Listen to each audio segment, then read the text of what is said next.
যুদ্ধ চলাকালীন কথা সাহিত্যে বা কথা সাহিত্য রচনায় নিয়োজিত করেছিলেন নিজেকে গল্পাকার সুবোধ ঘোষ। তার জন্মসাল বললাম 1909, মৃত্যুসাল 1980। আর তার যে সাহিত্য সাধনা বা এই কথা সাহিত্যে নিজেকে যতটা সময় মগ্ন রেখেছিলেন সেটা প্রায় দীর্ঘ 30 বছরেরও বেশি সময়। আর উপন্যাস, ছোট গল্প, কথা সাহিত্যিক মানে উপন্যাস, ছোট গল্প দুটো শাখাতেই তিনি সমানভাবে বিচরণ করেছেন। তার কৃতিত্ব বা তার যদি বৈশিষ্ট্য বলা হয় তার সাহিত্যে, তো যেসব বিষয়গুলো নিয়ে তিনি গল্পগুলো রচনা করছেন বা উপন্যাস লিখছেন, মানে সেখানে নিজের চারপাশে তাকাচ্ছেন তিনি, সেখান থেকেই তিনি সব বিষয়গুলো কিন্তু পাচ্ছেন। নিজস্ব একটা উন্নত তার জীবনবোধ ছিল, কাহিনী গ্রন্থনে মুন্সিয়ানা ছিল, ভাষাশৈলী সেরকম ব্যবহার করতেন, একটা অনুপম ভাষাশৈলী ছিল, বিষয় বৈচিত্র্য বা তোমার আঙ্গিক বা গঠনের দিকটা যেটা বলা যায়, সব কিছুতে একটা নিত্য নতুন বিষয় যেন ফুটে ওঠে তার লেখনের মধ্য দিয়ে। তো গল্পাকার হিসেবে আজকে আলোচনা করব তার যে গল্পের বিষয়গুলো, গল্পের মধ্যে আমরা কি পাই, উচ্চবিত্ত, মধ্যবিত্ত বা নিম্নবিত্ত মানুষের যে মানসিকতা, তাদের জীবন কীরকম চলছে না চলছে, একটা রিয়েলিজম যেটাকে বলা হয় বাস্তববাদ ফুটে উঠেছে। এর আগের দিন কে যেন বলছিল, বিদিশা বলছিল, ফ্রয়েডীয় যে মনস্তত্ত্ব বলছিল, সেটাও এনার গল্পের মধ্যে ফুটে ওঠে। তারপরে বিভিন্ন যে প্রাদেশিক শব্দ বা পরিভাষার প্রয়োগ তার গল্পের মধ্যে খুঁজে পাওয়া যায়। একজন জীবন রসের রসিক ছিলেন, তার জন্য তার গল্পে মানে কৃত্রিমতার জিনিসটা খুব একটা মানে লক্ষ্য করা যায় না। যা কিছু তিনি এনেছেন গল্পের বা উপন্যাসের বিষয়ে, সেগুলো মানে তার গভীর একটা জীবনবোধ থেকেই এসেছে বা সেটাই কিন্তু গল্পের মধ্যে পরিবেশিত হয়েছে। সুবোধ ঘোষের গল্প এর আগে কেউ পড়েছো কোনো গল্প?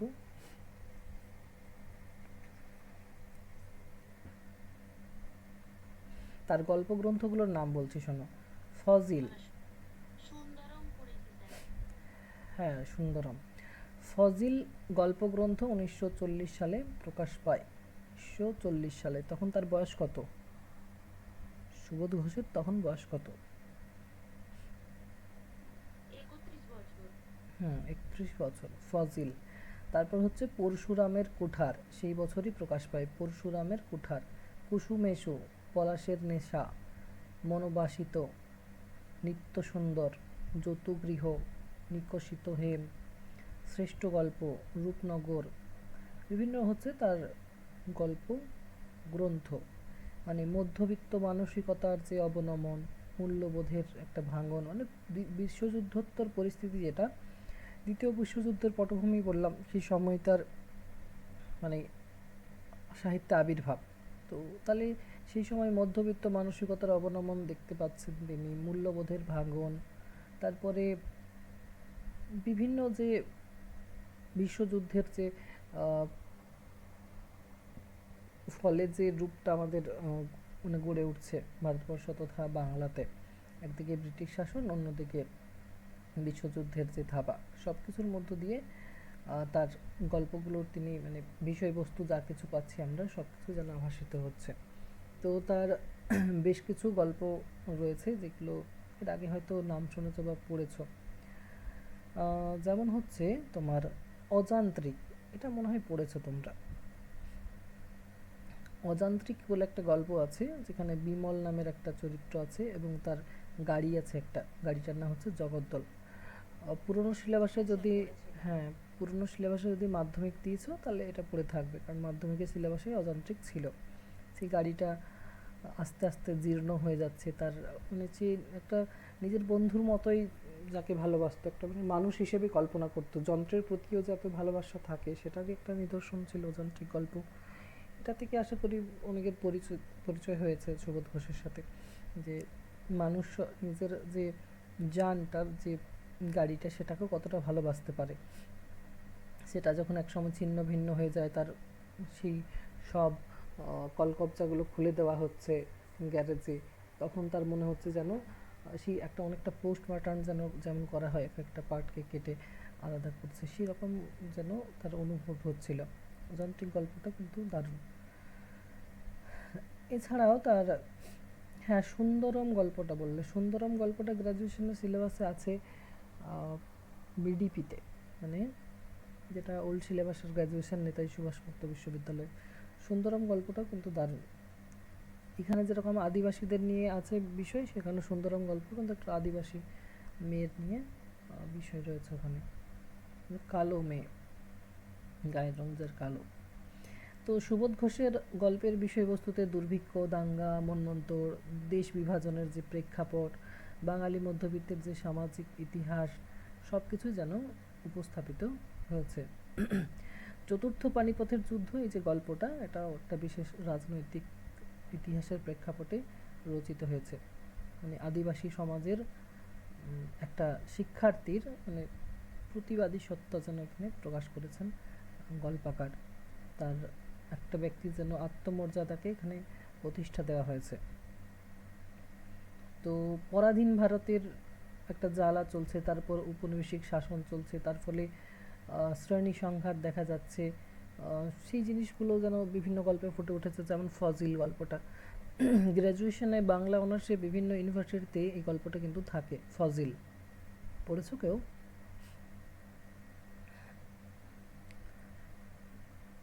যাই হোক, তো সুবোধ ঘোষের গল্প মানে বুঝতেই পারছো যে বাস্তবতা কিন্তু ফুটে ওঠে তার গল্পগুলোর মধ্যে। খুব একটা যে কল্পনার মানে মিশ্রণ থাকবে তার গল্পে, সেটা কিন্তু নয়, বাস্তবতাই ফুটে উঠছে তার গল্পের মধ্যে। তার গল্পে যদি প্রেমের গল্প বল, যদি প্রেমও আসে তার গল্পের মধ্যে নিস্তব্ধতার সঙ্গে, তাতে ভালোবাসাও যদি থাকে সেটা অন্তরালে যেন থাকে, বা চোরাপথ সেই প্রেম আসছে। তো সব ধরনেরই তিনি গল্প কিন্তু লিখেছেন। এখন যেটা আলোচনা করব সেটা হচ্ছে চতুর্থ পানিপথের যুদ্ধ। তোমাদের টেক্সটটা আছে বইয়ে, আমি দেখিনি, তার জন্য আজকে টেক্সটটা পাঠিয়ে দিয়েছি। গল্পটা কার কার পড়া হয়েছে বলো, মানে পুরো টেক্সটটা পুরোটাই পড়েছো? কেউ আছে? মহসিনা পড়েছে, বিদিশা পড়েছে। যা, বাকিদের সময় হয়নি। গল্পটা পড়তে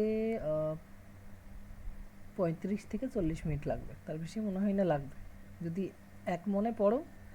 আমি আজকে দেখবে পিডিএফটা যেটা দিয়েছি সেটা ক পৃষ্ঠা আছে, 9টা পৃষ্ঠা আছে, 9টাও ঠিক নয়, ওই 8টা থেকে কিছুটা বেশি, মানে 4টা পাতা ধরতে পারো। 4টা পাতা পড়তে কতক্ষণ লাগে?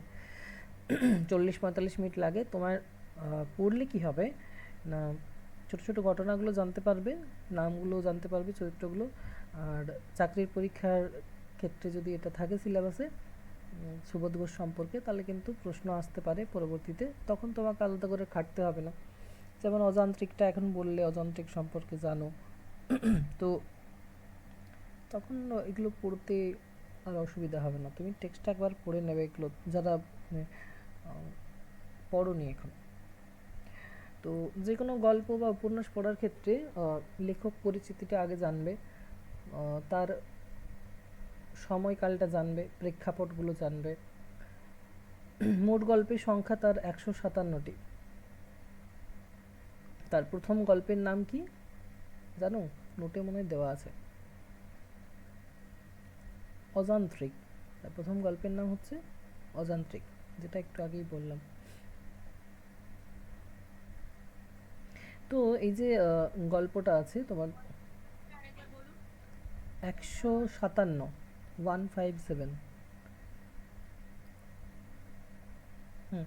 তো এইখানে এই যে চতুর্থ পানিপথের যুদ্ধ গল্প বা যে কোনো গল্প উপন্যাস যখন পড়বে, কি বললাম, লেখকের জীবন কাহিনী বা তার জীবন দর্শনটা জানলে, প্রেক্ষাপট জানলে, কোন সময় তার আবির্ভাব, যে একটা মানে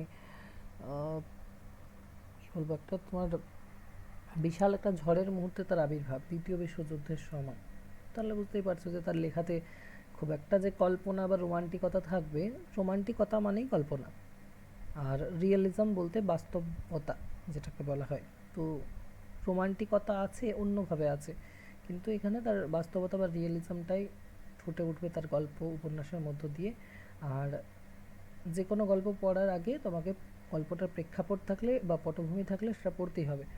এই গল্পেরও একটা পটভূমি রয়েছে, সেই পটভূমিটা জানতে হবে, কারণ চতুর্থ পানিপথের যুদ্ধ নামকরণটাও ব্যঞ্জনাধর্মী দেওয়া হয়েছে। তার আগে আরেকটা জিনিস হচ্ছে যে যখন আমরা বাংলা সাহিত্যের আধুনিক যুগ যে সময়টাকে বলি, ঊনবিংশ শতাব্দী থেকে 1800 সাল থেকে, তার আগে ভারতবর্ষ তোমার যখন ইসলামীয় শাসন ছিল, তারপর তোমার এলো ইংরেজদের শাসন। তো শেষ যে যুদ্ধটা, সেটা কোন যুদ্ধ বলতে পারবে, যেটার মাধ্যমে ইংরেজরা প্রতিষ্ঠা লাভ করেছিল বা ভারতবর্ষে এসেছিল? হুম, কত সালে হয়েছিল? হুম, তাহলে 1757 সালে পলাশীর যুদ্ধ হয়েছে, এবং তারপর থেকে ইংরেজ তথা ব্রিটিশদের আমাদের ভারতবর্ষে একদম পাকাপাকিভাবে থাকা শুরু হয়ে যায়। এবং ব্রিটিশরা ইস্ট ইন্ডিয়া কোম্পানি, আশা করি জানো, তারা ঘাঁটি কেড়েছিল বিভিন্ন জায়গায়। আমাদের মানে বাংলার যদি কথা বলি তাহলে কলকাতা, তো কলকাতাতে তারা এসেছিল প্রথম, কলকারখানার একটা জায়গা যেখানে শিল্পটা বেশি ছিল। কল কল শব্দটা থেকেই সেটা বোঝা যায়। তো এই কলকাতা বাংলাতে বলা হতো, ইংরেজিতে ক্যালকাটা বলা হতো। তো যাই হোক, এই ইংরেজরা আগমনের সাথে সাথে কিন্তু এদেশে কারা এসেছিল না, খ্রিস্টান যারা ধর্মযাজক পাদ্রী যারা থাকে, তারা কিন্তু এসেছিল আমাদের দেশে। কি জন্য? তাদের খ্রিস্ট ধর্ম প্রচার করার জন্য। আর সেটা নিদর্শন আমরা জানি যে শ্রীরামপুর মিশন, যে ছাপাখানাটা কোথায় প্রতিষ্ঠিত হয়েছিল শ্রীরামপুর মিশন, জানো? হুগলি জেলার শ্রীরামপুরে। ওটার উদ্দেশ্যই ছিল সেখানে কি করবে না, বাইবেল, খ্রিস্টানদের যে ধর্মগ্রন্থ বাইবেল, তো সেই বাইবেলকে কি করা হবে না, তোমার বাংলাতে অনুবাদ করা হবে, অনুবাদ করে আমাদের বাংলা তথা ভারতবর্ষে ছড়িয়ে দেওয়া হবে। এবং তাদের সেই বাইবেলের কাহিনী পড়ে মানুষ অনুপ্রাণিত হবে, মূলত হিন্দু ধর্ম এবং যারা ইসলাম ধর্ম বিশ্বাসী বা অবলম্বন করে আছে, তারা আস্তে আস্তে সেই ধর্মে যোগ দেবে। এটাই আসল উদ্দেশ্য ছিল। ফলে ছাপাখানাটা আমাদের ভারতীয়দের জন্য কিন্তু করা হয়েছিল না, ছাপাখানাটা নিজেদের স্বার্থেই তারা ব্যবহার করেছিল। তারপরে আস্তে আস্তে তারা এইভাবেই পুরো দেশে চেষ্টা করেছিল কি করতে না, তোমার বই পড়ানোর মাধ্যমে মানুষকে মানে সেই পথে নিয়ে আসতে চেয়েছিল যাতে ধর্মান্তরিত হয়, কিন্তু সেটা খুব একটা সার্থকতা লাভ করেনি। পরবর্তীতে বিভিন্ন ধরনের প্রলোভন, টাকা পয়সা, ঘর বাড়ি এসব দিয়েও কিন্তু বিভিন্ন শ্রেণীর মানুষদেরকে তাদের ধর্মে ধর্মান্তরিত করার চেষ্টা করেছিল। সব থেকে টার্গেট কারা থাকে বলো তো? যে কোনো রাজনীতি হোক বা এই রকম ধর্মীয় রূপান্তর, টার্গেট কাদেরকে করা হয়? নিম্নবিত্ত মানুষদেরকে, মূর্খ মানুষদেরকে। শিক্ষিত মানুষ যা সচ্ছলতা আসে, সে রাজনৈতিক বিষয়ে জড়াবে না, আর গোড়া ধর্মীয় বিষয়েও কিন্তু খুব একটা জড়াবে না। কারণ শিক্ষার আলো যার মধ্যে ঢুকেছে, তারা কিন্তু খেটে খাবে, পরিশ্রম করে খাবে, কিন্তু কারো ওই মানে পদলেহন করবে না, এই ব্যাপারটা থাকে দেখবে, সে রাজনীতি হোক বা ধর্মনীতি হোক, যে কোনো বিষয়ে। তো সেই সময় দেখো টার্গেট কাদেরকে করা হচ্ছে, এই যে আদিবাসী সম্প্রদায় বা যারা খেটে খাওয়া মানুষ বা যাদের দিন আনা দিন খাওয়া মানুষ যারা, এটা আমাদের সময়েও দেখেছি যে খ্রিস্ট ধর্ম কীভাবে প্রচার করা হতো, এখনও হয়, এখনও টাকা পয়সা দিয়ে হয়। হয়তো কেউ খ্রিস্টান ধর্মে যদি দীক্ষা নেয়, কোনো একটা সংস্থা আছে তাদের, সেই সংস্থা তাদেরকে হয়তো 2 লক্ষ টাকা দেবে, আর জমি দেবে হয়তো 1 কাঠা 2 কাঠা জমি দিল, বা ঘর বাড়িও বানিয়ে দেয় অনেক জায়গাতে। এরকম আছে। আমাদের গ্রামেই একটা চার্চ আছে, আমাদের গ্রামটা তো হিন্দুদের গ্রাম, সেখানে মাহাতো আছে, কর্মকার আছে, আমাদের কাস্ট আছে, আদিবাসী অনেক আছে। তো ব্যাপার হচ্ছে যে সেখানে একটা চার্চ আছে, ভেবে দেখো, খ্রিস্টান এলাকা নয় কিন্তু চার্চ আছে। ওখানে আমাদের জাতি সম্প্রদায়েরই অনেক মানুষ খ্রিস্টান হয়ে গেছে, তাদেরকে অনেক কিছু ব্যবস্থা দেওয়া হয়েছে। হসপিটালের, খ্রিস্টানদের আলাদা হসপিটাল থাকে নিজেদের এলাকায়, হাসপাতালের ব্যবস্থা পায়, তাদের টাকা পেয়েছে, তারা মানে জমি বাড়িও তাদেরকে দেওয়া হয়েছে। কিন্তু তাদের একটা কাজ করতে হয়, উপাসনা যখন যখন হয় সেই সময় সময় কিন্তু মানে অ্যাটেন্ডেন্স দেওয়ার মতো থাকতে হবে তাদেরকে, মানে নিজেকে বিক্রি করে দেওয়ার মতোই সেই মানে ধর্মের কাছে। তো এটাও চলে আসছে অনেক দিন থেকে। এই যে শুরুটা বললাম কখন থেকে, ইংরেজরা যখন থেকে প্রতিষ্ঠিত হলো, তারপর তারা এইভাবে মানুষকে বই পড়িয়ে বা এর মাধ্যমে একটা চেষ্টা করেছিল, সেটা সার্থক হয়নি। বই পড়ানোর ব্যাপারটা কিন্তু আমাদের স্কুল লাইফ পর্যন্ত আমরা দেখেছি, তোমাদেরকে হয়তো বলেছিলাম যখন শ্রীরামপুর মিশন বা ফোর্ট উইলিয়াম কলেজ পড়াচ্ছিলাম, আমাদের স্কুলেও যখন 4-5-এ পড়তাম তখন আসতো বিভিন্ন সংস্থা থেকে খ্রিস্টানরা এবং ছোট ছোট বই দিত। তখন বই মানুষ পড়বে, কী জন্য পড়বে? বইগুলো, স্কুলের বইগুলো একটা সে কেমন লাগতো, সেই একই রকম সাদা কালো প্রিন্ট একটা বই, সেরকম বাহার কিছু নেই। আশা করি জানো এখনকার বই অনেক ঝাঁ চকচকে বই, কিন্তু সেই মুহূর্তে দাঁড়িয়ে তাদের বইগুলো কিন্তু বিশাল উন্নত ছিল। মানে বইয়ের লেখাগুলো তো বাদ দাও, ভেতরে কী আছে সেটা পরের ব্যাপার, বিষয়বস্তু বাইরের চাকচিক্যটা দারুণ ছিল। দারুণ ছবি, একদম প্রিন্টেড ছবি দেওয়া আছে, চকচক করছে বইগুলো, সেখানে পায়রা উড়ছে, শান্তির প্রতীক বুঝতে পারছো, যীশু খ্রিস্টের ছবি আছে, হয়তো সমুদ্রের ছবি আছে, আকাশের ছবি, এরকম ছবি দিয়ে দিয়ে লেখাগুলো থাকতো, ছোট্ট ছোট্ট লেখাগুলো। মানে যে কেউ ওই বইটা দেখেই একটা আকৃষ্ট হবে সেটার প্রতি। তো এইভাবে আমাদের সময় পর্যন্ত আমরা দেখেছি স্কুল লাইফে যে এরকমভাবে বই কিন্তু দেওয়া হতো স্কুলে এসে। স্কুলে জানি না বাধা দিত কি না, তবে বইগুলো আমরা পেতাম, ওগুলো পাওয়ার জন্য মরিয়া হয়ে যেতাম যে ওই বইটা পেলে মানে জীবন সার্থক হয়। ভিতরে কী ছিল মাথা মুন্ডু মানে বুঝতেই পারতাম না। লেখাগুলো কীরকম থাকতো না, অনুদিত লেখা, মানে বুঝতেই পারছো সেই শ্রীরামপুর মিশন থেকেই শুরু হয়েছিল অনুবাদ করা লেখা। এবার অনুবাদ করা লেখা সেটা পড়তে গেলে একটু ন্যূনতম মানে শিক্ষাটা দরকার হয়, কেমন একটু সেই কাঠখোট্টা টাইপের লাগতো লেখাগুলো। ধর্মের বাণীগুলো থাকতো, বুঝতেই পারছো যে 4-5-এ পড়া স্টুডেন্টদের কাছে কতটা ভারী লাগবে সেগুলো। তো ওই ছবিগুলোই দেখতাম, লেখাগুলো খুব একটা পড়তে ভালো লাগতো না। তো মানুষের ভালো না লাগলে সেই ধর্মটার প্রতি যদি আকৃষ্ট না হয় তাহলে ধর্মান্তরিত কীভাবে হবে? কোনো এফেক্টই ফেলতো না ওই বইগুলো আমাদের, শুধু ওই চাকচিক্যটার জন্য দেখতে ভালো লাগতো, আমাদের বইয়ের তুলনায় একটু রকমারি ছিল বইগুলো, সেটাই। তো মানুষ যখন বইয়ে ভুলছে না তখন মানুষ এখন কিসে ভুলবে? এখন মানুষ বিক্রি হয়ে যায় টাকার দ্বারা, তাহলে সেটাই ধন সম্পত্তি এটা যখন দেওয়া হচ্ছে তখন মানুষ সেই চলে যাচ্ছে। তো এখন সেটাই হয়েছে। আর এটা শুরুটাই হয়েছিল ওরকম ওই যখন ইস্ট ইন্ডিয়া কোম্পানি ভারতে ঘাঁটি কেড়েছিল, তারপর যখন এইভাবে ধর্মযাজক তথা সেই খ্রিস্টান মিশনারিদের উদ্যোগে বিভিন্ন জায়গায় এরকম প্রতিষ্ঠা হচ্ছিল যে ছাপাখানাগুলো, আর তারা এইভাবে প্রচার করছিল সেই সময় থেকে। আর সেরকম একটা পটভূমিতে দেখো এখানে মানে সেই যে প্রতিছবিটা যখন ফুটে উঠছে চতুর্থ পানিপথের যুদ্ধে, এখানেও দেখো যে নামগুলো আছে আদিবাসীদের নামগুলো, কিন্তু তাদের আগে একটা করে দেখো খ্রিস্টানদের ইয়েগুলো আছে তোমার, কী বলবো, নামগুলো খ্রিস্টানদের, কিন্তু টাইটেলগুলো দেখো তাদের আর রয়েই গেছে, মানে যেটা যে সম্প্রদায় থেকে নেওয়া হয়েছে। যেমন এখানে রিচার্ড টুডু, রিচার্ড শব্দটা তোমাদের মনে হয় যে আদিবাসী সম্প্রদায়ে প্রচলিত আছে? রিচার্ড টুডুটা আশা করি জানো যে এটা একটা সারনেম আদিবাসীদের।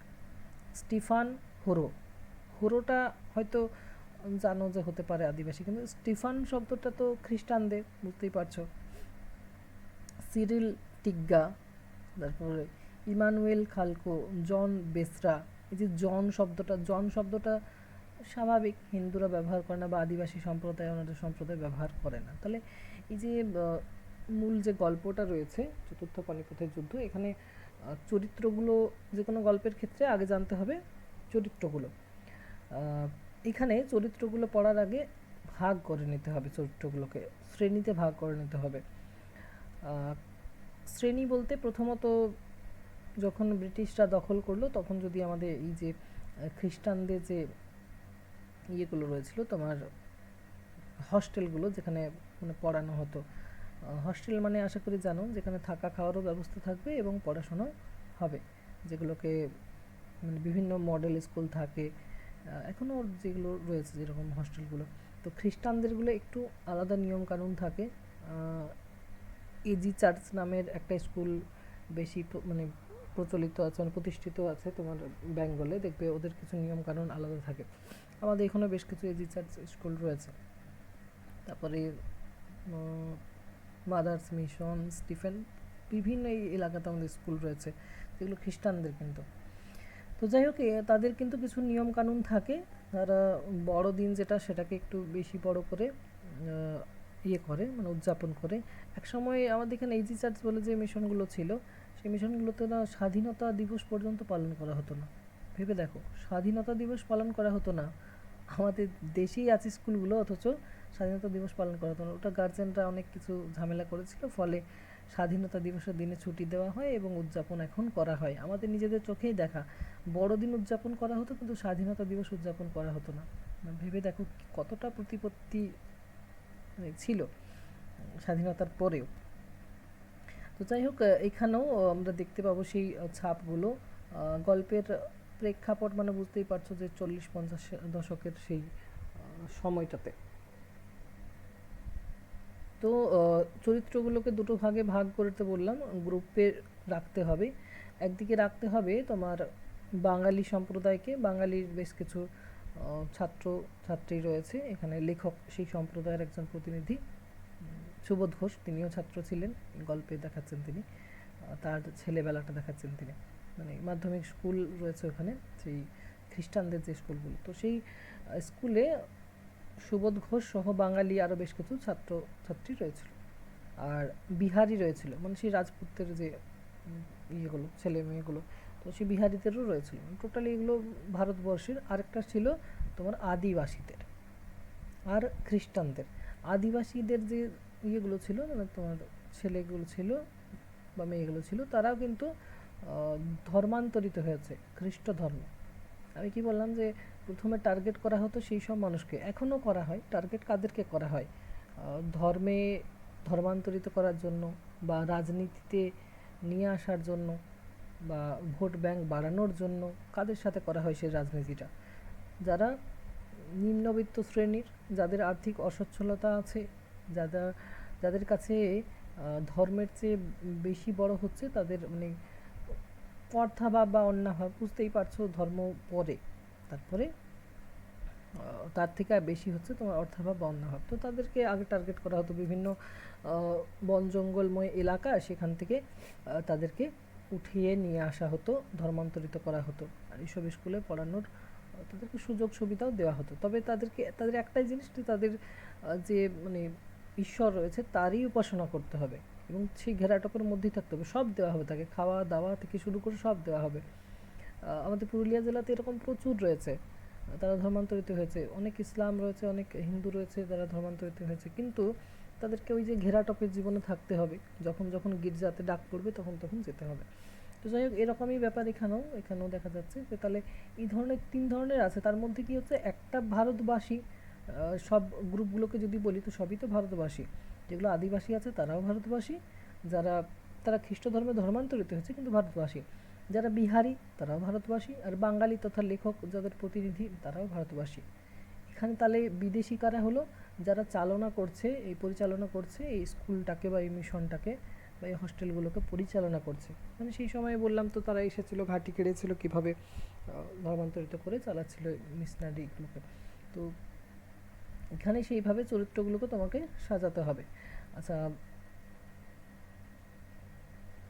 বাঙালি ছাত্রছাত্রী যদি কথা বলি, যারা পড়েছো তারা বলতে পারবে, দু একটা চরিত্রের নাম বলো। বাঙালি ছাত্রছাত্রী, হিন্দু।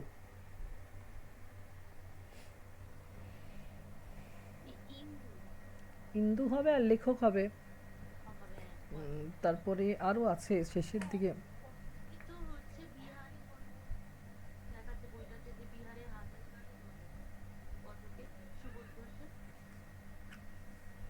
হ্যাঁ,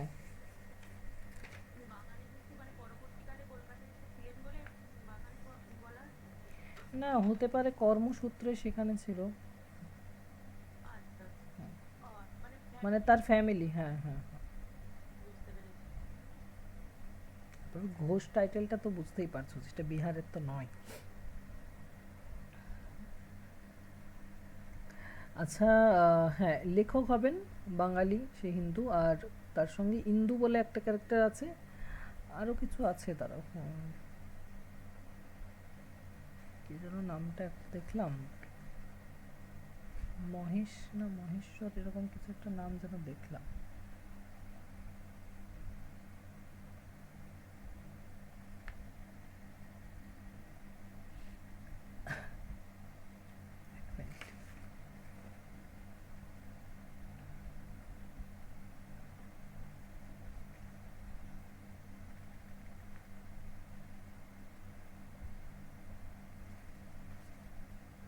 যাই হোক নামটা এই মুহূর্তে মনে পড়ছে না, আর একটা নাম যেন দেখলাম আমি, সেটা দেখতে হবে।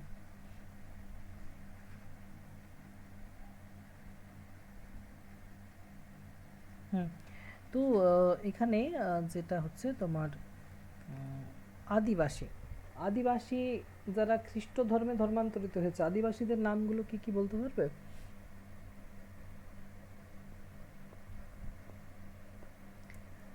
তো স্টিফান পুরো, সিরিল টিগ্গা, ইমানুয়েল খালখো আর হুম।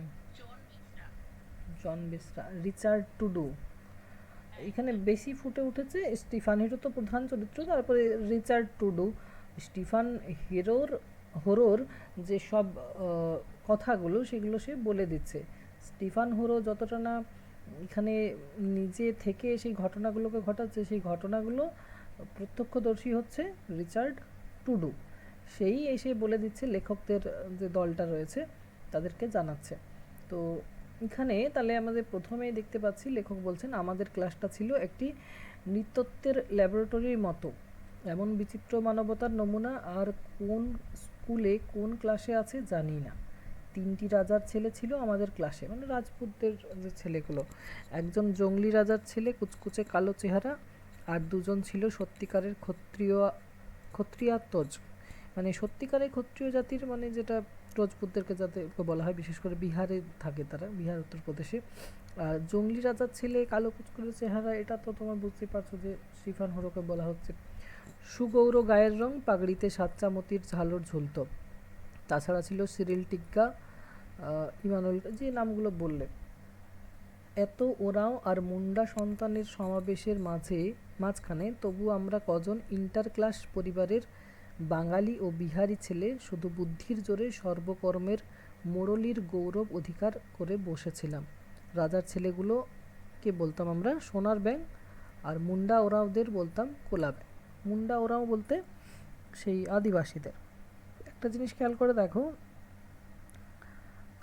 ভারতবর্ষে আর্যদের আগমন হয়েছে খ্রিস্টপূর্ব 1500 অব্দে, মানে আজ থেকে প্রায় 3500 বছর আগে। তার আগে কারা ছিল ভারতবর্ষে? অনার্য সম্প্রদায়। অনার্য সম্প্রদায় বলতে আমরা প্রাচীন ভারতীয় আর্য ভাষা তো আলোচনা হয়েছে, শুনেছ সেকেন্ড পেপারে। প্রাচীন ভারতীয় আর্য ভাষাভাষী যে বংশের মানুষ তারা হচ্ছে সব আমরা বাঙালি হিন্দু সম্প্রদায় যারা আছে। আর এছাড়াও আরও দুটো ভাষা বংশ রয়েছে যেগুলো ভারতবর্ষে তাদের মানে মানুষও রয়েছে সেই ভাষাভাষী বংশের। কোন কোন দুটো ভাষা বংশ বলতে পারবে? অস্ট্রিক আর দ্রাবিড়। অস্ট্রিক আর দ্রাবিড়। অস্ট্রিক ভাষা বংশ মানেই হচ্ছে সেই আদিবাসী, সাঁওতালি, মুন্ডা, হো, যে ভাষাভাষী রয়েছে, এই যে ওরাওয়ের কথা বলা হচ্ছে, এদের ভাষা যেটা সেটা হচ্ছে মানে অস্ট্রিক ভাষা বংশজাত এদের ভাষাগুলো। আর এরাই হচ্ছে আদিম অধিবাসী ভারতবর্ষের অনার্য শ্রেণী। আরেকটা হচ্ছে তোমার দ্রাবিড়। দ্রাবিড় মানে হচ্ছে কন্নড়, মালায়ালাম, তামিল, তেলেগু, এসব ভাষাভাষী, এগুলো ভারতবর্ষের আসল ভাষা। তামিল, মালায়ালাম, কন্নড়, তেলেগু, ঠিক আছে। আর এই যে আদিবাসীদের যে ভাষা, সাঁওতালি ভাষা, মুন্ডা ভাষা, শবরী ভাষা, এইসব ভাষাগুলো এগুলোই ভারতবর্ষের আদি ভাষা বা আদিম অধিবাসীদের ভাষা, অনার্য শ্রেণীর ভাষা। এর আগে মানে ভারতবর্ষে আর্যরা আগমনের আগে এই ভাষাগুলো কিন্তু ছিলই। আর্যরা এসে তো প্রাচীন ভারতীয় আর্য হলো, সেখান থেকে বাঙালি যে ভাষাগুলো এখন ব্যবহার করছি আমরা, বাঙালি, হিন্দি, সব কিছুই কিন্তু এই প্রাচীন ভারতীয় আর্য থেকে এসেছে। অর্থাৎ এখানে তাহলে তোমার আদিম অধিবাসী হলো অনার্য শ্রেণীরা। তো এখানে লেখক বলছেন যে রাজার ছেলেগুলোকে আমরা বলতাম সোনা ব্যাং, আর যারা তোমার মানে রাজপুতের ছেলেদেরকে সোনা ব্যাং বলা হতো, আর যারা মুন্ডা ওরা যারা আদিম অধিবাসী তাদেরকে কোলা ব্যাং বলা হতো। সোনা ব্যাং সুশ্রী, তার দেহটা সুশ্রী, সোনালি কালার, মানে ফর্সা গৌরবর্ণের, বুঝতেই পারছো যে রাজার ছেলেগুলোকে সোনা ব্যাঙের সঙ্গে তুলনা করা হতো। আর কোলা ব্যাঙ মানে বুঝতেই পারছো একটু মানে সোনা ব্যাঙের তুলনায় কিন্তু কদাকার দেখতে। তো সেই কোলা ব্যাঙ সহজ সস্তা যেগুলো সেগুলোকে কোলা ব্যাঙ বলা হয়। তো সেই মুন্ডা এবং ওরা ওদেরকে কোলা ব্যাঙ বলে যেন ঠাট্টা করতো লেখক এবং তার বন্ধু বান্ধবরা। কোথাও কবি বলছেন, লেখক বলছেন না আমি, আমরা বলছেন, ঠিক আছে, আমরা শব্দটা ব্যবহার করা হয়েছে, মানে একটা গোষ্ঠী হিসেবেই দেখানো হচ্ছে। তো তো তিনি এভাবে জানাচ্ছেন যে এই যে সোনা ব্যাং যারা রজপুতদের যারা ছেলে তারা আমাদের সাথে কথা বলতো না, মানে তারা একটু হাই লেভেলের, ঠিক আছে। কিন্তু এই যে কোলা ব্যাং যারা, মানে এই যে অধিবাসী যারা আদিম অধিবাসী মুন্ডা, ওরা ওদের যে ছেলে মেয়েগুলো ছিল এখানে পড়তো ছেলেগুলো, তো সেই তারা যেন বলছে আমাদের সাথে কথা বললেই যেন তারা ধন্য হয়, মানে আমরা যেন তাদেরকে দয়া করছি কথা বলে, এরকম একটা ব্যাপার। তার জন্য তিনি বলছেন অপরপক্ষে টিগ্গা, খালকো, বেসরা, টুডু ওরা আমাদের সঙ্গে দুটো কথা বলতে পারলে ধন্য হয়ে যেত, মানে আমরা যে সমৃদ্ধ, আমরা যে প্রতিষ্ঠিত একটা জাতি সেটা তারা জানতো এবং তারা অনার্য জাতি সেটা তারা বুঝতো, এবং আমাদের সাথে কথা বলে যেন তারা সমৃদ্ধ হতো, সেটাই তার জন্য তারা যেন ধন্য হয়ে যেত। টিফিনের সময় একটা আনি নিয়ে টুডুকে দিতাম। টুডু বলতে সেই রিচার্ড টুডু, তো তাকে দিত এবং সে কী করতো, এক দৌড়ে দেখো কতটা জায়গা ছুটে যেত, এক দৌড়ে যেত সেই ঝাল বাদাম আনতে পাঠাতো গঙ্গা সাহুর দোকান থেকে। স্কুল থেকে সেই গঙ্গা সাহুর দোকান 1.5 মাইল হবে, 1.5 মাইল ধরে নাও 1 কিলোমিটারের কাছাকাছি। তো 1 কিলোমিটার কেউ দোকান যাবে কিছু আনতে, সেটা টিফিনের সময়। এখন আমাদের সামনাসামনি দোকান হলে বাচ্চারা যেতে চাইবে না, কিন্তু তখন লেখকরা পাঠিয়ে দিত সেই রিচার্ড টুডুকে টাকা দিয়ে, পয়সা আনা দিয়ে। আনা বলতে বুঝতে পারছো তখনকার পয়সা, আনা বলতে 8 আনা বলতে 50 পয়সা, 1 আনা 2 আনা প্রচলন ছিল। তো সেইটা নিয়ে সে কিন্তু সেই 1.5 মাইল ছুটে যেত টিফিনের সময়, প্রচণ্ড সেই রোদে ঝলসে আসতো মাঠ জঙ্গল পার হয়ে। লেখক বলছেন পোড়া হরিণের মতো উদ্দাম বেগে দৌড়ে চলে যেত গঙ্গা সাহুর দোকানে, এবং সেখান থেকে সেই ঝাল বাঁধাবের ঠোঙাটা এনে আর দিয়ে আর দূরে গিয়ে দাঁড়িয়ে থাকতো, মানে আশাও করতো না যে আমাকে দেবে, আর যদি দিতেও লেখকরা তো সেটা কিন্তু সে নিত না, মানে দাঁড়িয়ে দাঁড়িয়ে শুধু কিন্তু দেখতো, মানে তারা এমনিতেই অনেকটা পিছিয়ে পড়া শ্রেণী সমাজ থেকে, তারা একটা বনে জঙ্গলে সেই সময় দলবদ্ধ হয়ে বসবাস করতো। এখনও বিভিন্ন দেশে রয়েছে, মূলত আফ্রিকা সহ আরও বেশ কিছু দেশ রয়েছে, মানে মহাদেশ রয়েছে, সেখানে কিন্তু আমরা দেখতে পাবো যে এরকম আদিবাসী সমাজ যারা কিন্তু একসঙ্গে দলবদ্ধ হয়ে থাকে নিজেদের জাতির মানুষদেরকে নিয়ে, এবং পিছিয়ে পড়া এই জন্যই বলা হয় কারণ শিক্ষার আলো থেকে একটু দূরেই থাকে,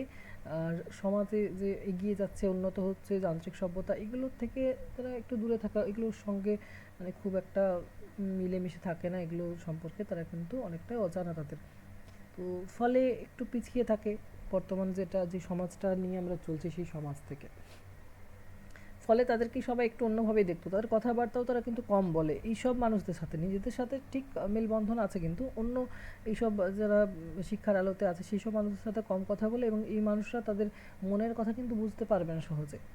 এখনও কিছু কিছু আদিবাসী আছে তাদের সঙ্গে কথা বলে তুমি মনের কথাটা বুঝতে পারবে না, তার সঙ্গে কথা বলে যে তার মনে কি চলছে, তারা একটু একগুঁয়ে স্বভাবের থাকে। তো এখানেও সেই রিচার্ড টুডুর কথা বলা হচ্ছে, সেও একটু একগুঁয়ে স্বভাবেরই, কিন্তু যখন মানে বন্ধুত্ব হয়ে যাবে তখন দেখবে অনেক কিছু বলতে চাইবে তারা। তো সেরকমই ব্যাপার একটা। এখানে রিচার্ড টুডু কী করতো না, চুপচাপ দাঁড়িয়ে থাকতো। তাকে লেখক এখানে বলছেন যে আমরা বলতাম কি আশ্চর্য টুডু, এতটা পথ দৌড়ে এলি তবু একটু হাঁপাচ্ছ না। তো সেটাতে যেন একটু তার একটু আনন্দিত হতো, গর্ববোধ করতো, এবং বেশি বেশি করে যেন সেই শ্বাসটাকে মানে আটকে রাখতো, এবং জানাতে চাইতো যে তার কিছু অসুবিধা হয়নি। তারা এমনিতেই শক্তিশালী, বুঝতেই পারছো যে মাটির মানুষ বলা হয় তাদেরকে, সেই ছোটোবেলা থেকে সেইভাবেই মানুষ হয়, বন জঙ্গলের সঙ্গে প্রতিকূলতাকে জয় করে। তো লেখক এখানে বলছেন আমরা দেখতাম একটু দূরে দাঁড়িয়ে সুতীব্র একটা দৃষ্টি দিয়ে স্টিফান হোরো আমাদের হাবভাব লক্ষ্য করছে। আমরা ঘাবড়ে যেতাম, স্টিফান যেন তীর মেরে আমাদের বুকের ভেতরে ধূর্ত রসিকতায় তৈরি ফুসফুসটাকে খোঁচা মেরে দেখছে, সব বুঝে ফেলতে পারছে, কিন্তু সবার মধ্যে একমাত্র স্টিফানই পারে, আর কেউ নয়। মানে লেখক বলতে চাইছেন যে স্টিফান হোরোও আছে তাদের সমাজেরই, আদিবাসী সমাজেরই, কিন্তু সে দূর থেকে তাকিয়ে দেখতো যে এরা সেই ছোট্ট বাচ্চাটাকে, যে রিচার্জ টুডু যে আছে তাকে আদিবাসী পেয়ে নিজের মতো করে ব্যবহার করছে, এত দূর হাঁটিয়ে টিফিনের সময় তাকে দিয়ে খাবার আনা করাচ্ছে, এগুলো সব বুঝে নিয়েছে, তাদের সব ছল চাতুরি কীভাবে আদিবাসী সমাজের মানুষকে তারা কষ্ট করাচ্ছে সেগুলো যেন স্টিফান হোরো বুঝে নিয়েছে, এবং দূর থেকে এমনভাবে তাকায় যেন লেখক বলছেন স্টিফান যেন তীর মেরে আমাদের বুকের ভেতরে ধূর্ত রসিকতায় তৈরি ফুসফুসটাকে খোঁচা মেরে দেখছে। সে আদিবাসী সমাজেরই হতে পারে, কিন্তু অত্যন্ত বুদ্ধিমান বিচক্ষণ সে বুঝে গেছে যে এভাবে কিন্তু তাদের সমাজের ছেলেদেরকে এভাবে কিন্তু যেন ঠকানোই হচ্ছে। আর সেটা দেখে কিন্তু লেখকদের যেন একটু কেমন লাগতো, ঘাবড়ে যেত। এই যে লেখক বলছেন না, আমরা ঘাবড়ে যেতাম। টুডু, খালকো, টিগ্গা, বেসরা সকলেই কতকটা একই রকমের বাধ্য, বেকুব, বিশ্বাসী আর নিরীহ ছিল। হ্যাঁ, তাদের স্বভাবের মধ্যেই নিরীহতা কিন্তু দেখা যায়। তারা নিরীহ হয়, একটু বোকা বোকা টাইপের হয়, আর বিশ্বাসীও হয়। কোনো কিছুতে সহজে বিশ্বাস করে তাদেরকে বোঝালে। আমরা মনে মনে হাসতাম, হায় রে রাঁচির জঙ্গলে যত কোল, যত সব কোলা ব্যাঙ। কোল একটা জাতি, কোল, ভিল, মুন্ডা, বুঝতে পারছো, সেই জন্য কোলা ব্যাঙ তাদেরকে বলা হতো। লেখক সহ তার বন্ধু বান্ধবরা রসিকতা করতেন। তো এখানে স্টিফান হোরোকে দিয়ে সেই শুরু হচ্ছে। লেখক জানাতে চাইছেন যে স্টিফান হোরো যে রয়েছে তাকে দেখি কিন্তু দিন দিন অবাক হয়ে যেতে হয় তার কাজ সব কিছু দেখে। হতে পারে সে আদিবাসী, হতে পারে সে একটু মানে সেই সমাজের মানুষরা একটু কী বলবো, একগুঁয়ে টাইপের, কিন্তু স্টিফান হেরো যেন সেই সমাজ থেকে বেরিয়ে এসে তাদেরকে, লেখক তথা সেই সভ্য সমাজকে যেন বুড়ো আঙুল দেখিয়েছে। বড় উদ্ধত ছিল স্টিফানের স্বভাবটা, স্বীকার করতে লজ্জা নেই। হোরোর কাছে আমাদের আভিজাত্য চুপে চুপে হার মেনে নিত। ওর সঙ্গে সদ্ভাব রাখার জন্যে মাঝে মাঝে যেচে ওর সঙ্গে কথা বলতে হয়েছে। আরও লজ্জার বিষয়, হোরো এক সময় আমাদের প্রশ্নের উত্তর না দিয়ে অন্যমনস্কভাবে অন্যদিকে মুখ ঘুরিয়ে নিত। এই মাথা ঠাসা মোটা মোটা চুলে, ঘুঙুর, চ্যাপ্টা নাক, আবলুস কালো চেহারা, তবু এত অহংকার। মানে লেখকের সহশেষ লেখকও তো তার ছোটোবেলার গল্প বলছেন। সেই সময় তার মনে হতো যে এটা তো আদিবাসী মানুষ, এদের এত গায়ের রং কালো কুচকুচে, মোটা ঘুঙরো ঘুঙরো চুলগুলো, নাকটা চ্যাপ্টা, তারপরে একগুঁয়ে স্বভাবে, এদের এত অহংকার তবু এর, মানে বাকিদের থেকে আলাদা কেন? এটাতেই যেন লেখক তথা তার বন্ধু বান্ধবদের একটা রাগ হতো। সেটাই কিন্তু আস্তে আস্তে তার প্রতি একটা ভক্তি, তার প্রতি একটা শ্রদ্ধা, তার প্রতি একটা ভয়ও কিন্তু আসতে লাগলো লেখক সহ তার বন্ধু বান্ধবদের। কীভাবে না, একদিন সেই হোরো হকি খেলবে, তো হকি খেলতো লেখকরা, তো সেই স্টিকটা আনতে ভুলে গেছিলো। স্টিকটা আনতে ভুলে গেছিলো, তবে কিন্তু সে কিন্তু খেলতে চায়, অন্য কারো স্টিক নিয়ে সে খেলতে চেয়েছিল। লেখকরা কিন্তু কেউ তাকে হকি স্টিক দেয়নি। সে অনেকবার কাকুতি মিনতি করেছে কিন্তু কেউ দেয়নি। তখন সে রাগবশত বলছে, আমি আজ হকি স্টিক ছাড়াই খেলবো। কিভাবে খেলবে? পা দিয়ে খেলবে। বুঝতেই পারছো, হকি স্টিকে দুটো স্টিকে যদি মানে লড়াই চলে একটা বলকে নিয়ে কাড়াকাড়ি, তো স্টিকে তো একটা স্টিককে আঘাত করবে, কিন্তু কেউ যদি পা দিয়ে খেলে তাহলে পায়ে লাগবে। সে কিন্তু সেদিন বলছে সেই নিজের পাটাকে ব্যবহার করেছে হকি স্টিকের জায়গায়। লেখক বলছেন, শিশু কাঠের মতো পায়ের ওপর বেপরোয়া হকি স্টিক চালাবার সময় একবার সন্দেহে আমাদের হাত কেঁপে উঠেছে, স্টিকটাই ভেঙে না যায়। মানে তার পাটা এত শক্ত, সে কিন্তু সেইভাবেই খেলেছিল। এরপর থেকে তার প্রতি একটা সেই শ্রদ্ধা মিশ্রিত ভয় লেখক তথা তাদের বন্ধু বান্ধবদের মনের মধ্যে জাগতে শুরু করে। তারা কিন্তু একগুঁয়ে হলেও, বুদ্ধি কম থাকলেও শরীরের যে ক্ষমতাটা সেটা কিন্তু বিশাল। আর এই বুদ্ধির কথা যদি বলা হয়, স্টিফান হোরো কিন্তু সেদিক থেকে অনেকটাই ব্যতিক্রম। তার কিন্তু বুদ্ধিটাও বিশাল ছিল। কারণ এখানে তো এই খেলার দিকে তো একটা ব্যাপার হলো, লেখক বললেন যে তার প্রতি একটা শ্রদ্ধা মিশ্রিত ভয় একটা তৈরি হলো। তারপর পড়াশোনার কথা তিনি বলেছেন, সেদিক থেকেও যেন এগিয়ে রয়েছে তোমার স্টিফান হোরো ক্রমেই আমাদের ভাবিয়ে তুলছিল। শুধু ভয় আর শ্রদ্ধা নয়, আরেকটা কারণে আমরা হোরোকে একবার ঈর্ষা করতে আরম্ভ করলাম। লেখাপড়ার ব্যাপারে হোরো আমাদের মনের শান্তি নষ্ট করতে চলেছে। ইংরাজি কবিতার আবৃত্তি ও ব্যাখ্যায় সে আমাদের ইন্দুকেও পরাজিত করে 26 নম্বর বেশি পেল। দেখো ইংরেজি ভাষাতেও কতটা দক্ষতা, একটা অনার্য শ্রেণী থেকে এসেছে সে, আর খ্রিস্টান হয়েছে, এবং সেই ইংরেজি ভাষা বাঙালিদের থেকে আরও বেশি সে কিন্তু আয়ত্ত করে ফেলেছে, এবং সেটাতে আবার বেশি নাম্বার পেয়েছে ইন্দু লেখকদের দলে বাঙালি। তো সেই ইন্দু কেউ 26 নম্বরে যেন সে হারিয়ে দিয়েছে, 26 নম্বর তার থেকে বেশি পেয়েছে। ঘটনাটা জাতীয় অপমানের মতো আমাদের গায়ে বিঁধল। লেখক তার সময়ের কথা জানাচ্ছেন, যেন সেই জাতীয় একটা অপমান, যে ওই সম্প্রদায়ের কাছে আমরা হেরে গেলাম, আমাদের ইন্দু হেরে গেল। এটা মানে খুব খুব একটা নিজেদের সম্প্রদায়ের হলেও একটু মানা যেত, কিন্তু ওই আদিবাসী সম্প্রদায়ের কাছে হেরে গেল। বিহারি ছাত্রদের জাতীয়তা কতটা ক্ষুণ্ণ হয়েছিল জানি না, কিন্তু হেরোর সম্পর্কে একটা নিন্দার ষড়যন্ত্রে তারাও আমাদের সঙ্গে ইউনাইটেড ফ্রন্ট তৈরি করলো। ইউনাইটেড ফ্রন্ট মানে একটা পক্ষ তৈরি হলো যেখানে বিহারি এবং বাঙালিরা একসঙ্গে জড়ো হলো, যে আদিবাসী হয়ে সে কেন বেশি নাম্বার পাবে, নিশ্চয়ই এখানে কিছু ষড়যন্ত্র আছে। চলো যারা মিশনারি যারা চালাচ্ছে, যারা ইয়েটা তোমার স্কুলটা মানে টিচাররা, তারা নিশ্চয়ই এখানে কিছু ষড়যন্ত্র করে স্টিফান হোরোকে বেশি নাম্বার দিচ্ছে। এখানে তোমার লিন্ডনের কথা আছে, তোমার দেখো লাইনটা দাঁড়াও। আমরা বেশ জোর গলায় রটিয়ে দিলাম, এই স্কুলে অখ্রিস্টানদের ওপর বড় অবিচার চলছে, মাস্টারেরা সবাই খ্রিস্টান, সুতরাং খ্রিস্টান হোরো বেশি নম্বর পাবে, তাতে আর আশ্চর্য কি? কিন্তু কি ভয়ানক অন্যায়! মানে এই যে হোরো, ও তো আদিবাসী, সে তো খ্রিস্টান হয়েছে, এবং যেহেতু ইয়েটা চালাচ্ছে, তোমার স্কুলটা চালাচ্ছে কারা, খ্রিস্টান, তার জন্য খ্রিস্টান যেহেতু স্টিফান হোরো তাকে বেশি নাম্বার দিচ্ছে, এটা বলা হচ্ছে। কিন্তু আসলে তাদের মানে দুঃখটা বা কষ্টটা সেখানে নয়, কষ্টটা কোথায় না, সে আদিবাসী হয়ে কেন বেশি নাম্বার পাবে। তো সেটাকে তারা যখন খণ্ডন করতে পারছে না, তখন বলছে যে আমরা তো অখ্রিস্টান, আমরা তো বাঙালি, বাঙালি বিহারি অখ্রিস্টান, আমরা তো ধর্মান্তরিত হইনি, তার জন্য হয়তো এই খ্রিস্টান টিচারগুলোই এখানে সেটা একটা ষড়যন্ত্র করছে, স্টিফানোরকে বেশি নাম্বার দিচ্ছে। কারণ অখ্রিস্টান টিচার ওখানে নেই, একজন আছে, তার নাম হচ্ছে বৈদ্যনাথ শর্মা পণ্ডিতজি, সংস্কৃতের টিচার যিনি, তিনি অখ্রিস্টান, বাকি সব টিচার কিন্তু খ্রিস্টান। তো সবাই মিলে গিয়ে অভিযোগ করলো সেই সংস্কৃতের টিচারকে যে এরকম হচ্ছে স্কুলে।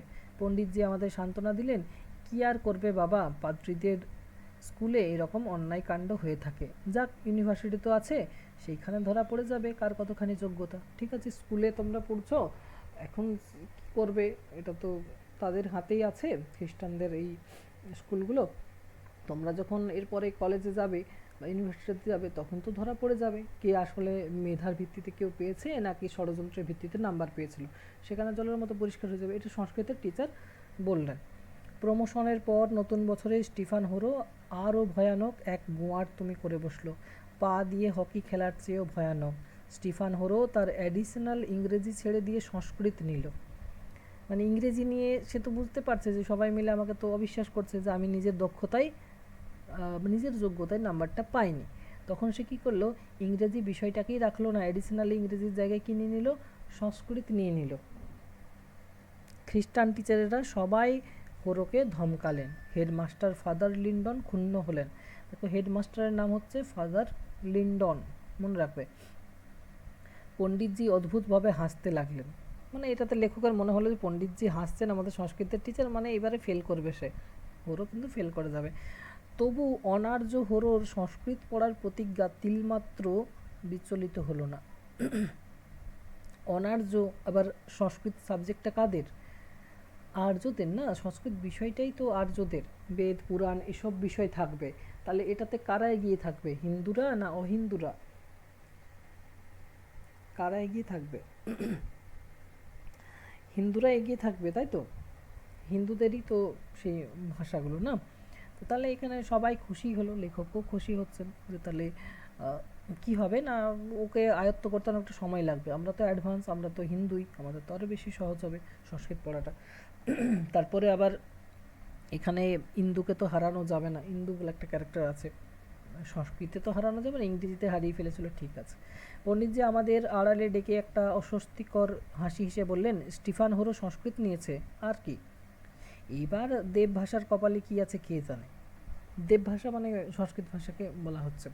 তো সবাই বুঝে নিল যে হোরো তো এটা মনে হয় ভুলবশত কাজটা করেছে, এটাতে কিছু করা যাবে না। শীঘ্রই আমাদের যত ধারণা, সংশয়, আক্রোশ ও আশঙ্কা পর পর কতকগুলি ঘটনায় আরও জটিল হয়ে উঠতে লাগলো।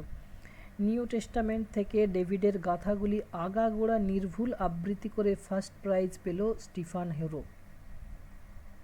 ভাবো সে কীভাবে আয়ত্ত করেছে সংস্কৃত ভাষাটাকে এবং ইংরেজি ভাষাটাকে।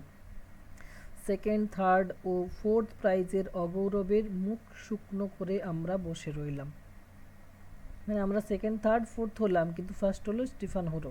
ওটাতে আমাদের সেকেন্ড থার্ড হওয়াতেও কোনো গৌরব নয়, অগৌরব বলছে। ফাদার লিন্ডন উচ্ছ্বসিত আনন্দে হোরোর প্রশংসা করে ঘোষণা করলেন, ম্যাট্রিকুলেশন পাশ করার পর তোমায় নিশ্চয়ই দারোগা করে দেবো হোরো, আমি প্রতিশ্রুতি দিলাম। মানে তাকে কাজেরও ব্যবস্থা করে দেবে সেটা। তারপরে আরেকটা কি ঘটনা ঘটেছে, লেখক বলছেন, বাইবেলের ক্লাসে একবার পেছনে বেঞ্চিতে বসেছিল হোরো, পড়াতে পড়াতে ফাদার লিন্ডন বারবার পুলকিত নেত্রে হোরোকে প্রশ্ন করেছিল, স্টিফান তুমি উত্তর দাও, তুমি সবচেয়ে ভালো উত্তর দিতে পারবে। সে বলেছিল, জানি না স্যার। স্টিফানের রুক্ষ গলার স্বরে চমকে উঠে আমরা তার দিকে তাকালাম, দেখলাম স্টিফান হোরোর আরও রুক্ষ ও বিরক্ত মুখটা ডেস্কের ওপর ঝুঁকে রয়েছে। ফাদার লিন্ডনের দিকে যেন তাকাতে চায় না হোরো। ফাদার লিন্ডনের সোনালি দাড়ির ওপর লালচে মুখে ক্ষণে ক্ষণে গাঢ় রক্তচ্ছটা ছড়িয়ে পড়ল, চোখের দৃষ্টিটা তীব্র হয়ে উঠেছিল। স্টিফানের দিকে তাকিয়ে রুষ্টস্বরে বললেন, স্টিফান, আজকে তোমার ব্রেনটা দরজার বাইরে রেখে ক্লাসে এসেছো তুমি? উত্তর দিতে পারছো না কেন? সে সেখানেও বলেছিল, না স্যার। তো লেখক এটাতে মানে অবাক হয়েছিলেন যে এরকম তার চরিত্রের পরিবর্তন কেন ঘটলো। কিন্তু স্টিফান হোরোর এত রাগ কেন, এত অভিমান কেন? নিউ টেস্টামেন্ট মুখস্থ করে কার মাথা কিনেছে, কি হতে চায়? হাউস অফ লর্ডসের সদস্য? এরপর বিপদে পড়লেন পণ্ডিতজি। পণ্ডিতজির মতিগতিও কদিন থেকে একটু বিসদৃশ দেখাচ্ছে। মানে লেখকদের একমাত্র ভরসা ছিল পণ্ডিতজি, কারণ পণ্ডিতজি একমাত্র হচ্ছে তোমার অখ্রিস্টান, তার কাছে গিয়ে সমস্ত অভাব অভিযোগ নালিশ এগুলো সব করতে যেত। তো সে তার কাছে গিয়েও কিছু মানে উত্তর পাচ্ছে না, কারণ যখনই পণ্ডিতজির কাছে যাচ্ছে লেখক এবং তার বন্ধু বান্ধব, তখনই পণ্ডিতজি দেখাচ্ছে যেন সে একটু ব্যস্ত আছে, অথচ পণ্ডিতজিকে কত কথাই না জিজ্ঞাসা করার আছে। লেখক এটা বলছেন, ফার্স্ট টার্মিনাল পরীক্ষা হয়ে গেছে, এই তো যত নম্বর প্রমোশন আর পজিশন নিয়ে একটা দুশ্চিন্তা গবেষণা কৌতূহলের সময়, যে স্যার কেমন রেজাল্ট হবে, সংস্কৃত বিষয়ে কি হবে, স্টিফান হোরো কত পেতে পারে, আপনার কি মনে হচ্ছে, এই যে প্রশ্নগুলো লেখক এবং তার বন্ধু বান্ধবদের মধ্যে একটা সবসময় কাজ করছে, সেগুলো কার সঙ্গে আলোচনা করতো? পণ্ডিতজির সঙ্গে। এবং পণ্ডিতজি মুখ ফিরিয়ে নিচ্ছেন, মানে পণ্ডিতজি থাকতেই চাইছে না, যখনই আলোচনা করছে তখনই কোনো না কোনো বাহানা করে চলে যাচ্ছে। হ্যাঁ, এরপরে কি হচ্ছে না, তোমার পণ্ডিতজির উদার হাতের নম্বর অনেক সময় আমাদের টোটালকে পরিস্ফীত করে কৃপণ খ্রিস্টান শিক্ষকদের ষড়যন্ত্র থেকে আমাদের বাঁচিয়েছে। অর্থাৎ পণ্ডিতজি সংস্কৃতে বেশি নাম্বার দিয়ে দেন, ফলে লেখক এবং তার বন্ধু বান্ধবদের মানে বাঁচিয়েই তোলেন এক প্রকার। খ্রিস্টান মিশনারি মানে খ্রিস্টান টিচাররা যতটা নাম্বার দেন, পণ্ডিতজি তাদের নাম্বারটা বেশি দিয়ে তাদেরকে উত্তরে দেন। আজও আমরা তাই জানতে চাই পণ্ডিতজি কার জন্যে কতদূর করলেন। ইন্দুকে যদি একবার বুক ঠুকে 85 দিয়ে দেন, তবে টোটাল তার ফার্স্ট হওয়া সম্বন্ধে আর কোনো সংশয় থাকে না, সব খ্রিস্টানের ষড়যন্ত্র জব্দ হয়ে যায়। মানে লেখক বলছেন, তাহলে এখানে ইন্দুকে যদি বেশি নাম্বার দিয়ে দেয় সংস্কৃতে, তাহলে সেই ফার্স্ট হবে, তাতে আমাদের শান্তি। পণ্ডিতজির বাড়িতে গিয়েছি, লাইব্রেরি ঘরে একা একা পেয়েছি, পথে পথে পথরোধ করেছি পথে, কিন্তু পণ্ডিতজি কীরকম গোলমেলে কথা বলে সব কৌতূহল যেন চাপা দিচ্ছে। তো এবারে মানে যেন পণ্ডিতজিও এক প্রকার হার মেনে নিয়েছেন যে স্টিফান হোরো কিন্তু বেশি পাবে। আমতা আমতা করে দুবার মাথা চুলকিয়ে পণ্ডিতজি সত্য সংবাদটা ব্যক্ত করে দিলেন, সংস্কৃতে স্টিফান হোরো সবচেয়ে বেশি নম্বর পেয়েছে, 100-র মধ্যে 75। আর লেখকরা তখন সঙ্গে সঙ্গে জিজ্ঞাসা করলেন, আর ইন্দু?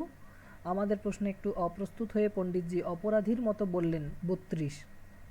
ভাবো, কোথায় 75 আর কোথায় 32, মাত্র 32।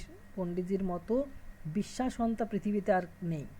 মানে লেখক সহ বন্ধু বান্ধবদের রাগ হয়ে গেছে সেই পণ্ডিতজির উপর, আমাদের ক্ষোভ অসংযত হয়ে উঠেছিল। পণ্ডিতজি মিনতি করে বললেন, স্টিফান হোরো এত ভালো সংস্কৃত লিখেছে, এ তো আমাদের গৌরব, আর্য ভাষার গৌরব, এ তো তোমাদের খুশি হবার কথা। এটা হোরোর জয় নয়, এটা হলো সংস্কৃত ভাষার জয়। এটা বোঝাতে চাইছেন সংস্কৃতের টিচার। কিন্তু লেখক সহ বন্ধু বান্ধব তাদের তো একটা রাগ হচ্ছে যে আদিবাসী ছেলেটা এই কদিনে সংস্কৃতটাকে আয়ত্ত করে কিভাবে সে ফার্স্ট হয়ে গেল, 75 পেয়ে গেল, আর আমরা হিন্দু জাতি, আমাদের ভাষাটা যেটা আমরা ছোটোবেলা থেকে পড়েছি, সেই ভাষাতে আমাদের স্টুডেন্ট ইন্দু পাবে মাত্র 32। চুলোয় যাক সংস্কৃত ভাষার জয়।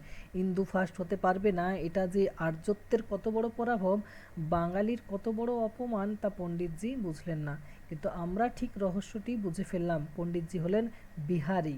তাই মানে পণ্ডিতজির ওপর যত আক্রোশটা গিয়ে পড়লো, এবং তাকে তিনি লেখকরা বলছেন তিনি বিহারি, তার জন্য হয়তো বাঙালিদেরকে ফার্স্ট করতে চাইছেন না।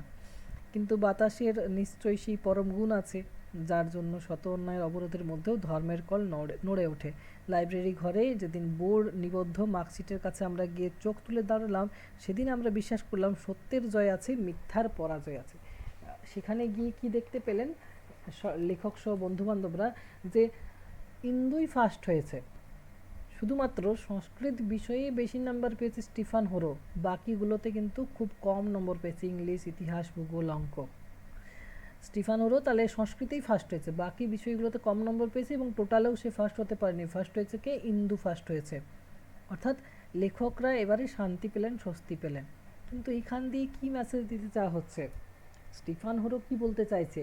যে তোমাদের সংস্কৃত ভাষাটাকেও আমি নাড়িয়ে চাড়িয়ে সেটাতে আমি ফার্স্ট হতে পারি। সে বাকিগুলোতে নাম্বার কম পেয়েছে, কিন্তু যেহেতু সংস্কৃত ভাষা নিয়েছিল, আগে ইংরেজি ভাষা ভাবছিল সবাই যে হয়তো যারা এখানে তোমার রয়েছে, খ্রিস্টান টিচার রয়েছে, তারা ইংলিশে বেশি দিয়ে দিচ্ছিল। এবারে সে কী করলো, যে ঠিক আছে ইংলিশে যদি বেশি দিয়ে দেয়, আমি সংস্কৃতটা নেব। সংস্কৃতের টিচার তো তাদের দিকে আছে, সংস্কৃতে সে বেশি পেয়ে গেল, ইংলিশে সে ইচ্ছাকৃতভাবেই কম পেল। এখানে চাইলে তো ইংলিশের টিচার যারা খ্রিস্টান, তারা তো বেশি দিতেই পারতো, যেহেতু স্টিফান হোরো খ্রিস্ট ধর্ম গ্রহণ করেছে, তাকে তো নাম্বার বেশি দিতেই পারতো। সে দেখিয়ে দিল যে না, সেই নাম্বারটা কম পেয়েছে, সে পরীক্ষা ভালো দেয়নি বলে। এখানে কিন্তু ইচ্ছাকৃতভাবে তাকে বেশি নাম্বার দেওয়া হয়নি, বরং সংস্কৃতের টিচার, যে টিচারটা তার ফরে ছিল না, সেই বিষয়ে সে বেশি নাম্বার পেয়েছে। সংস্কৃতের টিচার পর্যন্ত মানতে বাধ্য হয়েছে যে সত্যি স্টিফান হোরো সংস্কৃতে দারুণ লিখেছে, সে 75 পেয়েছে। মানে এখানে যেন সেই চোখ খুলে দেওয়ার মতো, লেখক সেটা ছোটোবেলায় না বুঝতে পারলেও, স্কুল লাইফে না বুঝতে পারলেও, প্রৌঢ়ত্বে এসে সেই ব্যাপারটা তিনি বুঝতে পেরেছেন। আরও কিছুদিন পর স্টিফান হোরো আমাদের কাছে একেবারে দুর্বোধ্য হয়ে পড়ল। মানে তাকে দেখে অবাক হয়ে যাচ্ছেন লেখক এবং তার বন্ধুবান্ধবরা, যে এইভাবে আদিবাসীদেরকে একগুঁয়েভাবে, নিরীহভাবে, সরলভাবে, তাদের মধ্যে এরকম একটা সুপ্ত বীজ থাকতে পারে, একটা অবাক করার মতো। শুধু আমাদের কাছে নয়, খালকু, বেসরা, টিগ্গা সবাই বলা বলি করে কি জানি হয়েছে হোরোর। মানে হোরোকে তারপর থেকে কিন্তু একটু অন্য রকমে দেখা যাচ্ছিল। এরপর থেকে হোরোর যা কিছু ক্রিয়াকলাপগুলো, সেগুলো টুডুর মাধ্যমে জানা যাবে। কি টুডু বলো তো? পুরো নাম কি? রিচার্ড টুডু। এরপরে যে ঘটনাগুলো জানতে পারবো, সব রিচার্ড টুডুর মধ্য দিয়ে জানতে পারবো, স্টিফান হোরো কী কী করছে না করছে। বড়দিনের উৎসবে আমরা পিকনিক করতে গিয়েছিলাম সিলোয়ারার জঙ্গলে।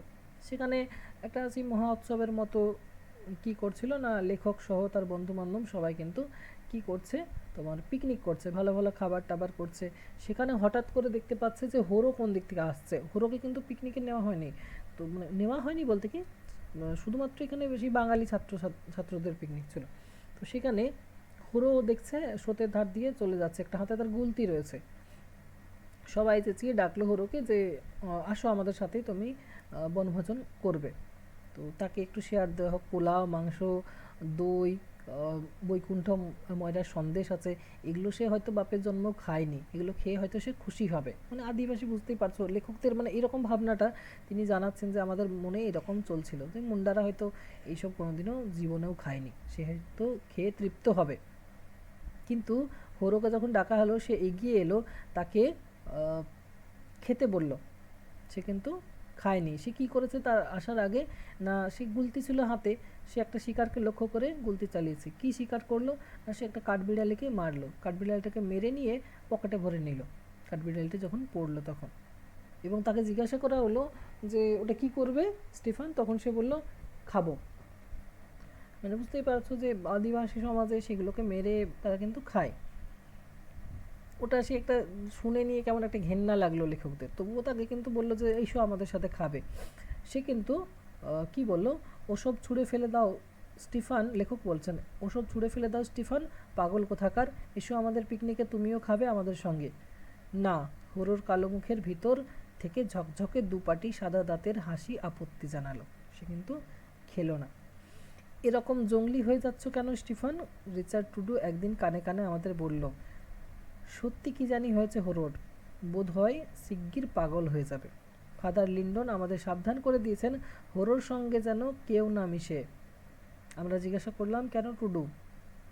দিয়ে টুডু বলল যে তোমার মঙ্গলবার হাটে একজনের সঙ্গে দেখা করতে যায় হরো। কার সঙ্গে? সুখা। সুখা হচ্ছে সেই আদিবাসী সমাজেরই একজন। তো সেই সখার সঙ্গে দেখা করতে যাই। তো লেখক বলছেন তাতে কি এমন অপরাধ করেছে হরু? টুডু ভুরু কুচকে বলল, অপরাধ নয়, এতে বাইবেলের অপমান করছে হরো। মানে কি, যখন ধর্মান্তরিত হবে, খ্রিস্ট ধর্মে যাবে, আমি কি বললাম যে তখন তাদের হয়েই কাজ করতে হবে। নিজের সমাজে নিজের ধর্মে মেলামেশা চলবে না, মানে যেটাকে ছেড়ে এসেছে সে, ঠিক আছে? তো এই কাজটা তো ধর্মবিরুদ্ধ হয়ে যাচ্ছে, যেহেতু সে খ্রিস্টান ধর্মে ধর্মান্তরিত হয়েছে। আবার সেই সখা যে হচ্ছে আদিবাসী সমাজের, সে কিন্তু খ্রিস্ট ধর্ম নয়, সেই সমাজটাকে আঁকড়ে রেখেছে। সখা সহ তার যে আদিবাসী দলবল রয়েছে বনের মধ্যে, তারা একটা পাহাড়ের অঞ্চলে রয়েছে তারা। তো সেখান থেকেই এসেছিল স্টিফান হোরো ধর্মান্তরিত হয়ে এখানে। সেখানে সে মাঝে মাঝে দেখা করতে যায়, সেটা ধর্মবিরুদ্ধ কাজ। সেটাই টুডু বলছে যে একবার এই ধর্মে চলে এলে কিন্তু ওখানে যাওয়া চলবে না, এতে বাইবেলের অপমান হয়। চার্চে যায় না, কারো কথা শোনে না, 3 দিন বোর্ডিংয়ে ছিল না, ওকে তাড়িয়ে দেওয়া হবে। বোর্ডিংয়ে ছিল না, ওকে তাড়িয়ে দেওয়া হবে। বোর্ডিংয়ে ছিল না, কোথায় ছিল? টুডু গলার স্বর আরও নামিয়ে চুপে চুপে বলল, বুরুতে গিয়েছিল, সেখানে নেচে গিয়ে এসেছে। বুরু বলতে সেই দেবতার থানকে তোরা বোঝায়। ওরা মারাং বুরু বলে, বা তারপর আরও কিছু কিছু দেবতাগুলোর নাম রয়েছে যেগুলো পরে পাবে। বুরুতে গিয়েছিল, সেখানে নেচে গিয়ে এসেছে, পেট ভরে ইলি খেয়ে নেশা করেছে, তাছাড়া দিয়ে আরও অনেক কিছু বলল। টুডু হঠাৎ থেমে গিয়ে বলল, একটা কথা বলছি, কাউকে বলো না যেন, জানতে পারলে হরো আমায় মেরে ফেলবে।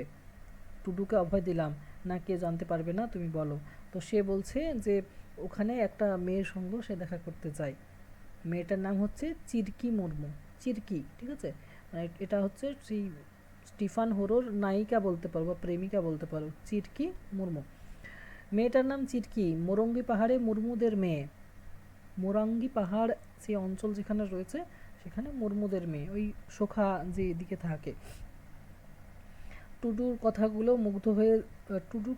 যেন মুগ্ধ হয়ে গিয়েছিলাম আমরা। আমাদের সহপাঠী দিন দরিদ্র মুন্ডা হরো, কতই বা বয়স, তবু সেই হরো আজ আমাদের এক মুহূর্তে বাইবেল ক্লাস, সংস্কৃতের নম্বর আর হকি খেলার সব আনন্দ উত্তেজনাকে মূল্যহীন করে দিয়ে এক রোমাঞ্চক অনুরাগের স্কুলে গিয়ে সবার অগোচরে নাম লিখে এসেছে। মানে সে প্রেম করতেও শিখেছে, তার একটা যে নায়িকা আছে সেই সমাজে, সেটা জেনেও লেখক কিন্তু অবাক হচ্ছেন এখানে। সেই মেয়েটি চিরকি মুর্মু, তার নাম। তাকে যেন আমরা চোখে দেখতে পাচ্ছি, শাল ফুলের মালা গলায় দিয়ে, খোপায় একটা বনজবা গুঁজে, স্রোতের ভাষার মতো খলখল হাসির বন্ধনে হরুর কালো হৃদয়ের সব দুরন্তপনাকে বন্দি করে কোনো উপত্যকার একটি নিভৃতে নিয়ে চলে গেছে। সেখান থেকে ফিরে আসার সাধ্য নেই হরুর। কোন সাধ্যেই বা সে আসবে? মানে সে জীবন সঙ্গিনী পেয়েছে, একটা সচ্ছলতা ফিরে পেয়েছে। অর্থাৎ এতদিন তো সে খ্রিস্ট ধর্মে ধর্মান্তরিত হয়ে এখানে কাঠখোট্টা জীবন যাপন করছে একটা ঘেরাটপে। সে নিজের সমাজে ফিরে গেছে, তার সেখানে প্রেমিকা আছে, হয়তো সেই সমাজে পরবর্তীতে তার বিয়ে হবে। এইসব 7-5 ভাবনা লেখক এবং তার বন্ধু বান্ধবরা সবাই কিন্তু যেন ভাবছে যে এতদিনে যেন সেই একটা পাখিকে যদি ডানা কেটে খাঁচাতে রাখা হয়, তারপরে যদি তাকে ছেড়ে দেওয়া হয়, কতটা তৃপ্ততা লাগবে। সে নিজের জগতে চলে গেল, সেই বনে জঙ্গলে নিজের মতো থাকবে, একটা স্বাধীনতা পাবে। সেরকমই ব্যাপার যেন লেখকদের মাথাতে এখানে চলে এলো। টুডু তখনও সেই রকম পাকা পাকা কথা বলে চলেছিল। মানে ছোটো বাচ্চাদের মুখে কেমন লাগবে, 15-16 বছর বয়সী বাচ্চাদের মুখে যদি পাকা পাকা কথা, মানে অর্থাৎ সেই প্রেমের কথা। মুরমুরা বোঙ্গা পুজো করে, বোঙ্গাও হচ্ছে তাদের দেবতার নাম, ঠিক আছে? মুর্মু বলতে সেই টাইটেলের মানে অধিবাসীরা। মুর্মুরা বোঙ্গা পুজো করে, ওদের সঙ্গে মেলামেশা কি উচিত হলো? মানে তারা তো আর খ্রিস্টান নয়, তারা তো সেই আদিবাসীদের দেবতাকে পুজো করে। বড় ভুল করেছে হরো। টুডু বলছে, টুডু অর্থাৎ সেই তোমার সেও তো ধর্মান্তরিত হয়েছে না, এখানে খ্রিস্ট ধর্মে ধর্মান্তরিত হয়েই এসেছে। সে ভুলে গেছে নিজের ধর্মকে, নিজের জাতকে। কিন্তু হরো যে ভোলেনি সেটা সে বারবার জানিয়ে দিচ্ছে যে হরো কিন্তু নিজের জাত ধর্মের সঙ্গে আরও মেলামেশা করতে শুরু করেছে। স্টিফান হোরোকে বোর্ডিং থেকে তাড়িয়ে দেওয়া হবে, এটা শুধু একটা গুজব হয়ে রইল। তাকে কিন্তু তাড়ানো হলো না, বরং উল্টো হলো। কি হলো না, সেই ফাদার লিন্ডন যে আছে সে যেন হোরোকে আরও বেশি কাছে টেনে নিল। অবাক করা বেশি কি জিনিস দেখতে পেল, আশ্চর্য, টুডু, বেসরা, টিগ্গা এরা হোরোর চেয়ে কম কালো আর বেশি বিশ্বাসী খ্রিস্টান, কিন্তু আজ পর্যন্ত ওরা শুধু ফাদার লিন্ডনের টেনিস খেলার সময় বল কুড়িয়ে দেবার মর্যাদা পেয়েছে, কিন্তু ফাদার লিন্ডন স্টিফান হোরোর সাথে টেনিস খেলছেন, তাকে ডেকে নিয়ে কখনো কখনো টেনিস খেলছে। মানে এটা দেখে লেখক তার বন্ধুবান্ধবরা আশ্চর্য হয়ে যাচ্ছে যে একে তো তাড়িয়ে দেওয়ার কথা ছিল, তো মানে বাইবেলের বিরুদ্ধ কাজ করছে, ধর্মের বিরুদ্ধ কাজ করছে, কিন্তু যারা খ্রিস্ট ধর্মটা মানলো তাদেরকে না তোমার আপ্যায়ন করে যে অমান্য করছে তাকে করা হচ্ছে। এই জিনিসটা রাজনীতির ক্ষেত্রেও প্রযোজ্য, খেয়াল করে দেখবে। ধরো কেউ কোনো একটা দলকে জীবন মানে ছোট্টবেলা থেকে সাপোর্ট করছে, কোনো একটা রাজনৈতিক দলকে, সবাই জানে, সেই দলের মানুষরাও জানে, তার অতটা গুরুত্ব থাকবে না দলে। সে হয়তো 30 বছর ধরে সেই দলকেই একদম মনে প্রাণে ভালোবাসে, সেই দলকেই ভোট দেয়, তার অতটা গুরুত্ব থাকবে না। কিন্তু যে মানুষটা আজকে এই দলে যায় কালকে ওই দলে যায়, মানে সেই সময়ের সুযোগ নেই, সেই মানুষটার গুরুত্ব বেশি থাকবে। খেয়াল করে দেখবে, এটা আমিও দেখেছি প্রত্যক্ষ করে, এটা কিন্তু হয়। মানে যারা একটা দলকে মনে প্রাণে ভালোবাসে সেই দলেই সারা জীবন থাকে, জীবন পর্যন্ত দিয়ে দেবে, তার অতটা গুরুত্ব থাকে না সেই দলের কর্মীদের কাছে বা যারা নেতা আছে তাদের কাছে। কিন্তু যারা আজকে এই দল করবে কালকে ওই দল করবে, মানে তাদের ভ্যালুটা যেন আরও বেশি হয়ে যায়, তাদেরকে যে কোনো দলের নেতারা বেশি আপ্যায়ন করে যে আমাদের দলে এসো, আমাদের দলে এসো, কারণ তার নিচের যে কলটা বা চাবিটা সেটা ঢিলে রয়েছে। আর যারা শক্ত থাকে তাদেরকে জানে তো এ তো কোথাও যাবে না, এ তো আমাদেরই আছে, একে আর আপ্যায়ন করবো আর কি করবো, এ তো এমনিতেই থাকবে। তো ব্যাপারটা সেরকমই এখানেও লিন্ডনের ক্ষেত্রেও যেন দেখতে পাচ্ছি, সেই ফাদার লিন্ডন কি করছে, হোরোকে দেখছে যে সে হয়তো চলে যাবে ওই জাতে, নিজের জাতে, তার জন্য তাকে আরও বেশি কি করছে, এক মিনিট, তার জন্য স্টিফান হোরোকে নিজের আয়ত্তের মধ্যে আরও আনার চেষ্টা করছে, তাকে সময় দিচ্ছে, তার সঙ্গে খেলছে।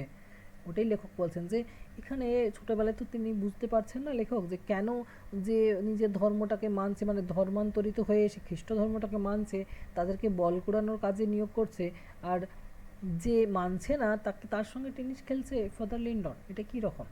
তো এটাই হচ্ছে রাজনীতি, এটাই হচ্ছে ধর্মনীতিও বলতে পারো, রাজনীতিও এক ধরনের রাজনীতিই বলা যায় এটাকে, ধর্মনীতি ঠিক নয়, রাজনীতি। বোর্ডিংয়ের বাগানে বিকেলবেলা জল দেবার ভার ছিল হোরোর উপর। এই কর্তব্যটুকুর বিনিময়ে হোরো বোর্ডিংয়ে ফ্রি খেতে পেত আর থাকতো। আমরা দেখলাম হোরো বাগান যায় না, জল তোলে না, মানে সেই কাজটাও হোরো ছেড়ে দিল এরপর থেকে। উদ্যান সেবার ভার পড়লো টিগ্গার ওপরে। এবার টিগ্গা কী করছে না, তার সকালে রান্না বান্নার কাজ থাকে, কাটার কাজ থাকে, তার সঙ্গে আবার জল দৌ তাকে তুলতে হচ্ছে। স্টিফান হোরো যেন আস্তে আস্তে নিজেকে বিচ্ছিন্ন করে নিচ্ছে সেই জায়গা থেকে, আর আকৃষ্ট হচ্ছে নিজের সমাজের প্রতি।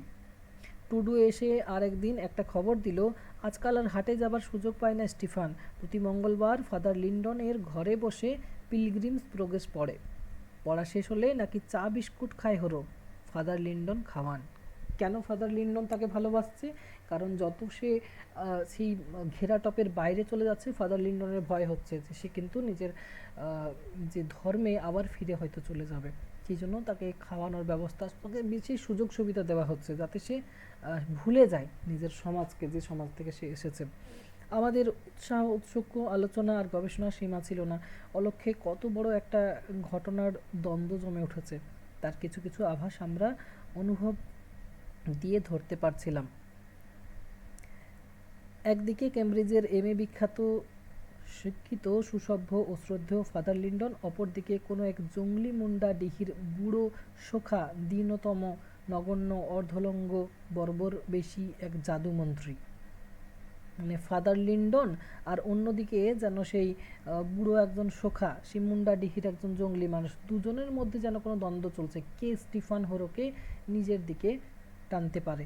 এখানে সেই বুড়ো শোখাকে বলা হচ্ছে নগণ্য দীনতম নগণ্য অর্ধলঙ্গ বর্বর বেশি এক জাদুমন্ত্রী।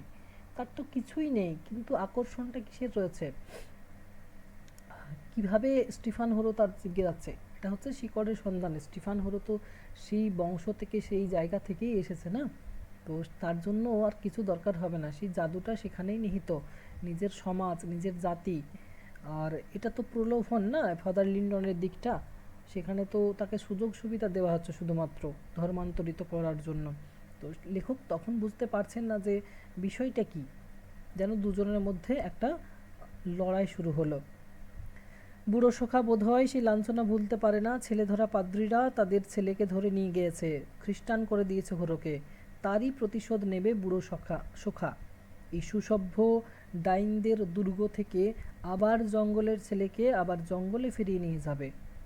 ফাদার লিন্ডন তাই বোধহয় সতর্ক হয়েছেন, স্টিফান হরো যদি আবার জঙ্গলি হয়ে যায়, সে পরাজয় আর অপমান বড় বেশি করে বুকে বাজবে, সহ্য করা কঠিন হবে। লিন্ডন জানেন প্রতি মঙ্গলবারের হাটে বুড়ো সখা আসে, একটা আরণ্য আত্মা প্রতিশোধ নেবার জন্য আশেপাশে ঘুরে বেড়াচ্ছে, সুযোগ খুঁজছে। চা, বিস্কুট, টেনিস, সুসভ্যতার এক একটি প্রসাদ খাইয়ে হেরোকে যেন পোষ মানিয়ে রাখতে চাইছিলেন ফাদার লিন্ডন। আমরা বলতাম চতুর্থ পানিপথের যুদ্ধ, দেখা যাক কে জেতে কে হারে। পানিপথের যুদ্ধ তো 3টে হয়েছে, তৃতীয় পানিপথের যুদ্ধ পর্যন্ত। লেখক বলছেন আমরা বলতাম এটা চতুর্থ পানিপথের যুদ্ধ। এখানে আদিবাসী সমাজের সঙ্গে একটা খ্রিস্টান, একটা বাইরের কোনো একটা জাতির বিদ্রোহ। সেখানে কে জেতে, ভারতবাসী সেই আদিবাসী সমাজ জেতে, নাকি বাইরে থেকে আগত সেই খ্রিস্টান মিশনারিরা জেতে? দেখা যাক কোনটা হয়। তার জন্য লেখক এখানে এটাকে বলছেন চতুর্থ পানিপথের যুদ্ধ। গুড ফ্রাইডে ছুটি, সবাই দেশে যাবার ছুটি পেল।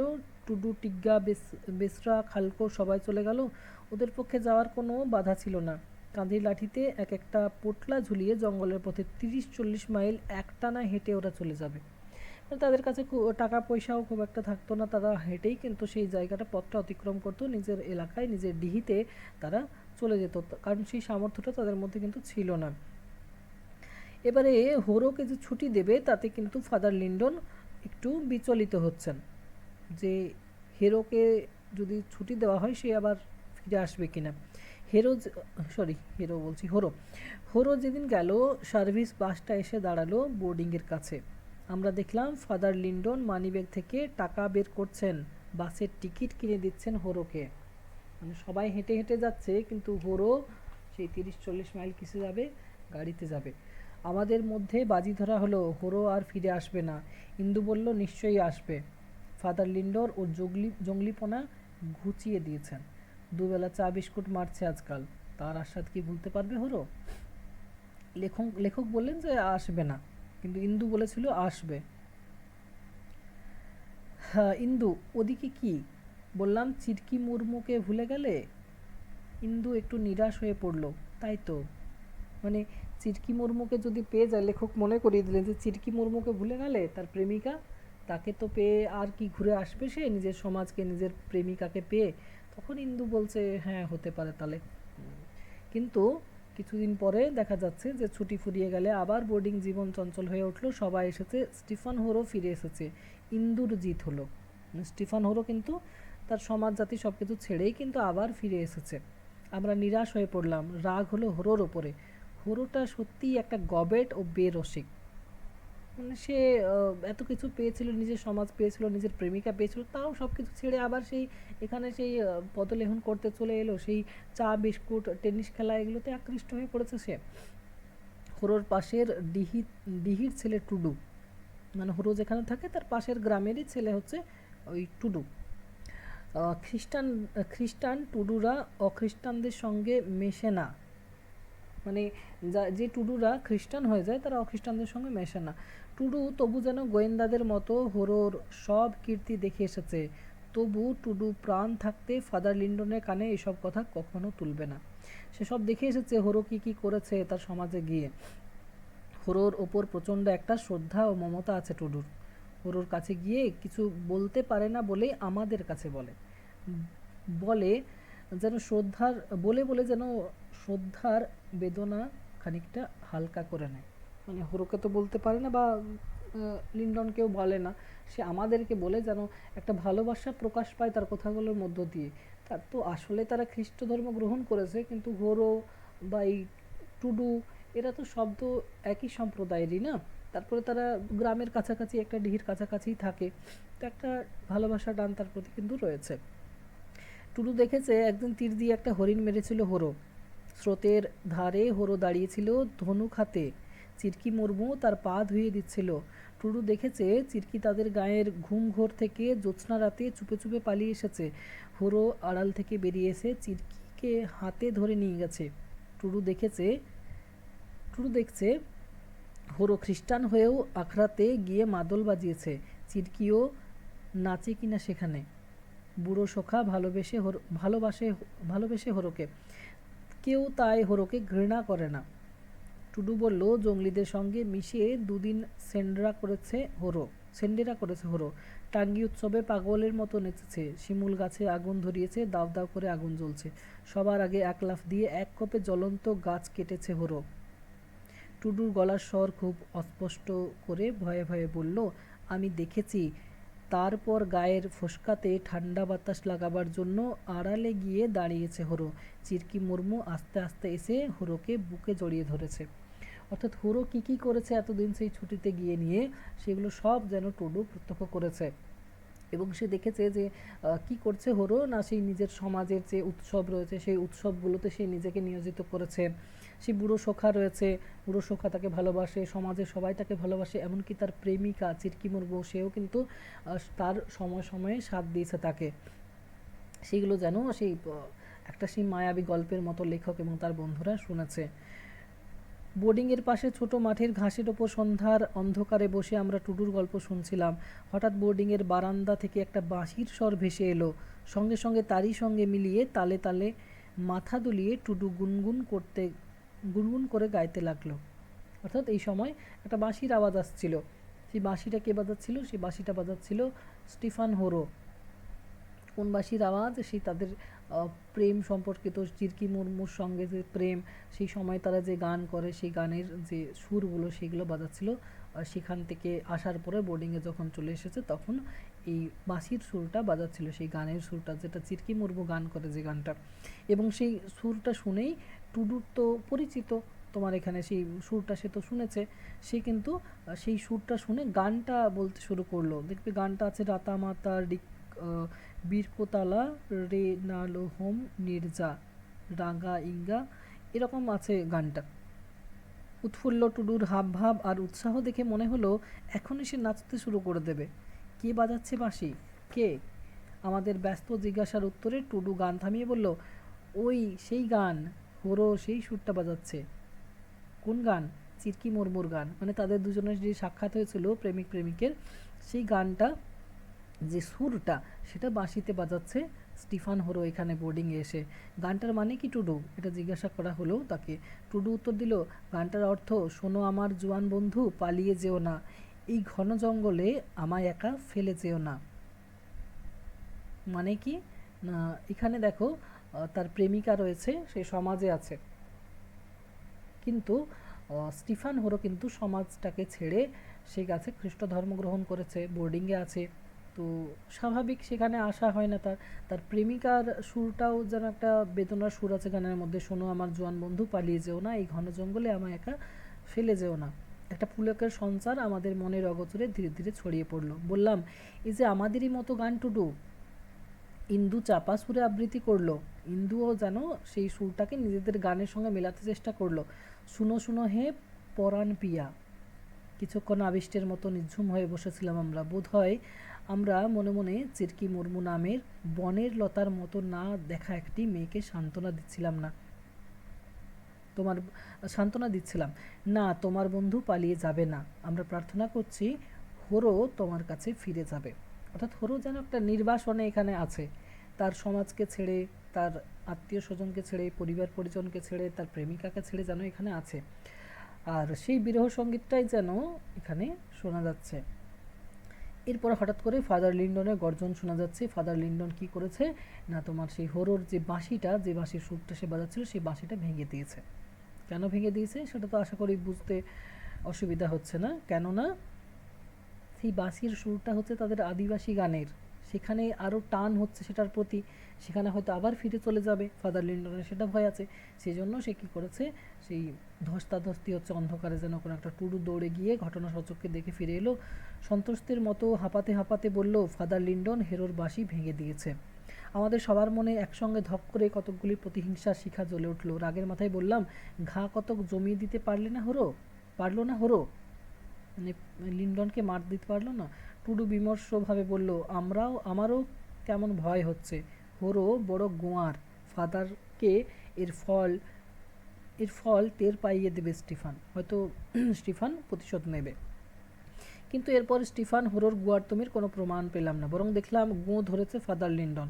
ফাদার লিন্ডনের অভিযান আরম্ভ হয়েছে। ফাদার লিন্ডন কী করছে এবার, প্রতি সপ্তাহে একবার করে সফরে বের হচ্ছে, কখনো ভোজপুরি লেঠেল সঙ্গে নিয়ে যায়, কখনো বা 8-10টা কনস্টেবল, এবং সেগুলো নিয়ে গিয়ে সে কী করে না, থানাতেও চিঠি দিয়ে রাখে এবং সেখান থেকে কনস্টেবল আসে, একটা যোদ্ধার দল নিয়ে বন জঙ্গলে সে ঘুরে বেড়ায়। কী জন্য ঘুরে বেড়ায়, সেই সখা আসে বা আদিবাসীরা আসে এদেরকে মানে মানে তাদের অর্থে, লিন্ডনের অর্থে যে ভুল বোঝাতে নিয়ে চলে যেতে চায় সেই মানুষগুলোকে দেখতে। সত্যি তিনি একজন ধর্মযোদ্ধা। কে ধর্মযোদ্ধা না, ফাদার লিন্ডন। আমরা শুধু মনমরা হয়ে ভাবতাম ফাদার লিন্ডনের এই রহস্যময় আনাগোনা কবে বন্ধ হবে, কবে শান্ত হবে তার লালচে মুখের উত্তেজনা। টুডুর কাছে শুনে স্পষ্ট করে বুঝলাম, মোরাঙ্গি পাহাড়ের মুর্মুদের ডিহিতেই ফাদার লিন্ডনের অভিযান শুরু হয়েছে। পাহাড়ের গায়ে এর মধ্যে একটি মাটির গির্জা তৈরি করে ফেলেছে ফাদার লিন্ডন। ওখানে মাটির গির্জা থাকা, সেখান থেকে সে এই শোষণ উৎপীড়নের কাজ করে, মানে যাদেরকে সে খ্রিস্ট ধর্মে ধর্মান্তরিত করেছে তাদেরকে ভুল বোঝাতে যাতে কেউ না আসে তাদের সমাজ থেকে, তাদেরকে উৎখাত করার জন্য এই বনের মধ্যে সেই গির্জা তৈরি করে ফেলেছে। তখন মানে সেই সময় খ্রিস্টান যারা ধর্মের ছিল তারা কিন্তু এইভাবেই মানে যারা পাদ্রীরা ছিল তারা কিন্তু এভাবেই কাজ করত। অরণ্যের বুকের ভেতর ঢুকে তিনি যেন লক্ষ বছরের বৃদ্ধ যত বোঙ্গাদের শিলাময় বেদি কাঁপিয়ে দিয়ে এসেছেন। বোঙ্গা বলতে সেই দেবতাদের যে বেদিগুলো রয়েছে সেগুলো যেন সেখানে উত্তেজনা সৃষ্টি করেছে, ভাঙচুর করেছে এইসব। টুডুর কাছে শুনে স্পষ্ট করে বুঝলাম, মোরাঙ্গি পাহাড়ে মুর্মুদের ডিহিতেই ফাদার লিন্ডনের অভিযান শুরু হয়েছে। পাহাড়ের গায়ে এরই মধ্যে একটি মাটির গির্জা তৈরি করে ফেলেছেন ফাদার লিন্ডন, আর সেখানেই সেই কাজকর্মগুলো চালাচ্ছে। খুব বেশি দিন পার হয়নি, শুনলাম মোরঙ্গি পাহাড়ে একটা হাঙ্গামা হয়েছে, মাটির গির্জা ভেঙে ধুলো করে দিয়েছে। কে করেছে? যে করেছে আমরা সচক্ষে দেখলাম, বুড়ো সখাও কিন্তু ওদিক থেকে তার দল বলে কি করছে, আন্দোলন শুরু করেছে। সেশন জজের আদালতে ভিড়ের মধ্যে মাথা গুঁজে আমরাও রায় শুনলাম, বুড়ো সখার যাবজ্জীবন দ্বীপান্তর। মানে এটা করার জন্য বুড়ো শেখার কিন্তু যাবজ্জীবন দ্বীপান্তর হয়ে গেল, মানে জেল হয়ে গেল তার। স্টিফান হুরোকে দেখতাম বোর্ডিংয়ের বাগানে একটা বুড়ো বটের ঝুড়িতে দোলনা বেঁধে সময় অসময়ে শুধু দোল খায়। দুলে দুলে যেন এক দুঃসহ গায়ের জ্বালা জুড়িয়ে নিচ্ছে স্টিফান হুরো। নন কোঅপারেশন ঝড় বইল সারা দেশে, আমরা স্কুল ছাড়ব। মানে এই যে খ্রিস্টান তথা মিশনারি বা যে ইংরেজদের যে মানে উৎপীড়ন শোষণ চলছে যখন, তারপরে আবার জালিয়ানওয়ালাবাগের হত্যাকাণ্ড যখন হলো, তখন পুরো দেশে কি হলো না, তোমার ইংরেজদের প্রতি সবার ঘৃণা বিদ্বেষ জন্ম নিল। এমনকি এই সময় রবীন্দ্রনাথ কি করেছিলেন জানো তো? রবীন্দ্রনাথ কী করেছিলেন, এই জালিয়ানওয়ালাবাগের হত্যাকাণ্ড নাইট উপাধিটা ত্যাগ করেছিলেন। সেই সময় সবাই কিন্তু মানে একটা মানে সবার মধ্যে একটা আক্রোশ সৃষ্টি হয়েছিল। তো লেখক বলছেন, আমরা সেই সময় স্কুল ছাড়ব, আমরা বাঙালি আর বিহারি ছেলেরা স্কুল ছাড়লাম, রাজার ছেলেরা কেউ ছাড়লো না, খ্রিস্টান ছেলেরাও নয়, টুডু টিগ্গা বেসরা খালকো কেউ নয়, আমরা পিকেটিং করে ওদের বাধা দিতে লাগলাম। মানে সবাই স্কুল ছাড়ছে কিন্তু ওরা কিন্তু ছাড়ছে না। আমাদের মধ্যে বাজি ধরা হলো, হরো আর ফিরে আসবে না। ইন্দু বলল, নিশ্চয়ই এক মিনিট, আমি অন্য লাইন পড়ছি। হ্যাঁ, আমাদের খুব ভরসা ছিল হরো আমাদের দলে আসবে। ফাদার লিন্ডন যেভাবে ওকে অপমান করেছে, জীবনে সে আর কোনো পাদ্রি বা সাদা চামড়াকে সহ্য করতে পারবে কিনা। আমরা স্কুলের ফটকে পিকেটিং করেছিলাম, দেখলাম হরো আসছে। স্বতন্ত্র ভারত কি জয় জয়ধ্বনি করে আমরা হরোকে অভ্যর্থনা জানালাম। হরো এগিয়ে এসে ইন্দুকে একটা ধাক্কা দিল, পরেশের হাতটা ঠেলে সরিয়ে দিল। হ্যাঁ, এখানে পরেশ নামটা বলছিলাম আমি, ঠিক আছে, পরেশ। সেই বললাম না যে লেখকদের দলে কে ছিলেন, আর একটা বাঙালি ছেলে পরেশ। পরেশের হাতটা ঠেলে সরিয়ে দিল, বন শুয়োরের মতো গো গো করে পথ করে নিয়ে ক্লাসে ঢুকলো। মানে ভাবো, সবাই স্কুল ছেড়ে দিচ্ছে, সেখানে হুড়োকে ভেবেছিল যে হয়তো নিজের দেশের প্রতি একটা ভালোবাসা দেখিয়ে সেও কিন্তু এই খ্রিস্টানদের স্কুলগুলোকে ছাড়বে, কিন্তু সে গো গো করে পথ করে নিজের ক্লাসে ঢুকলো সবাইকে সরিয়ে দিয়ে। সেদিন হুড়োকে আমরা ভালো করে চিনলাম, পাদ্রীদের কৃতদাস, মনুষ্যত্বহীন, মর্যাদা শূন্য, মূর্খ জঙ্গলি হুড়ো। মানে লেখক সহ সবার কিন্তু রাগ হলো তার প্রতি, যে নিজের দেশকে ভালোবাসে না, স্বতন্ত্র ভারতবর্ষকে চিনল না, একটু শ্রদ্ধা করলো না, চিনল শুধু ওর জঙ্গলটাকে। কিন্তু তোর জঙ্গলটা যে ভারতবর্ষের মধ্যেই রে, বনবৃষ। বৃষ মানে কি? ভেড়া, বনের ভেড়া।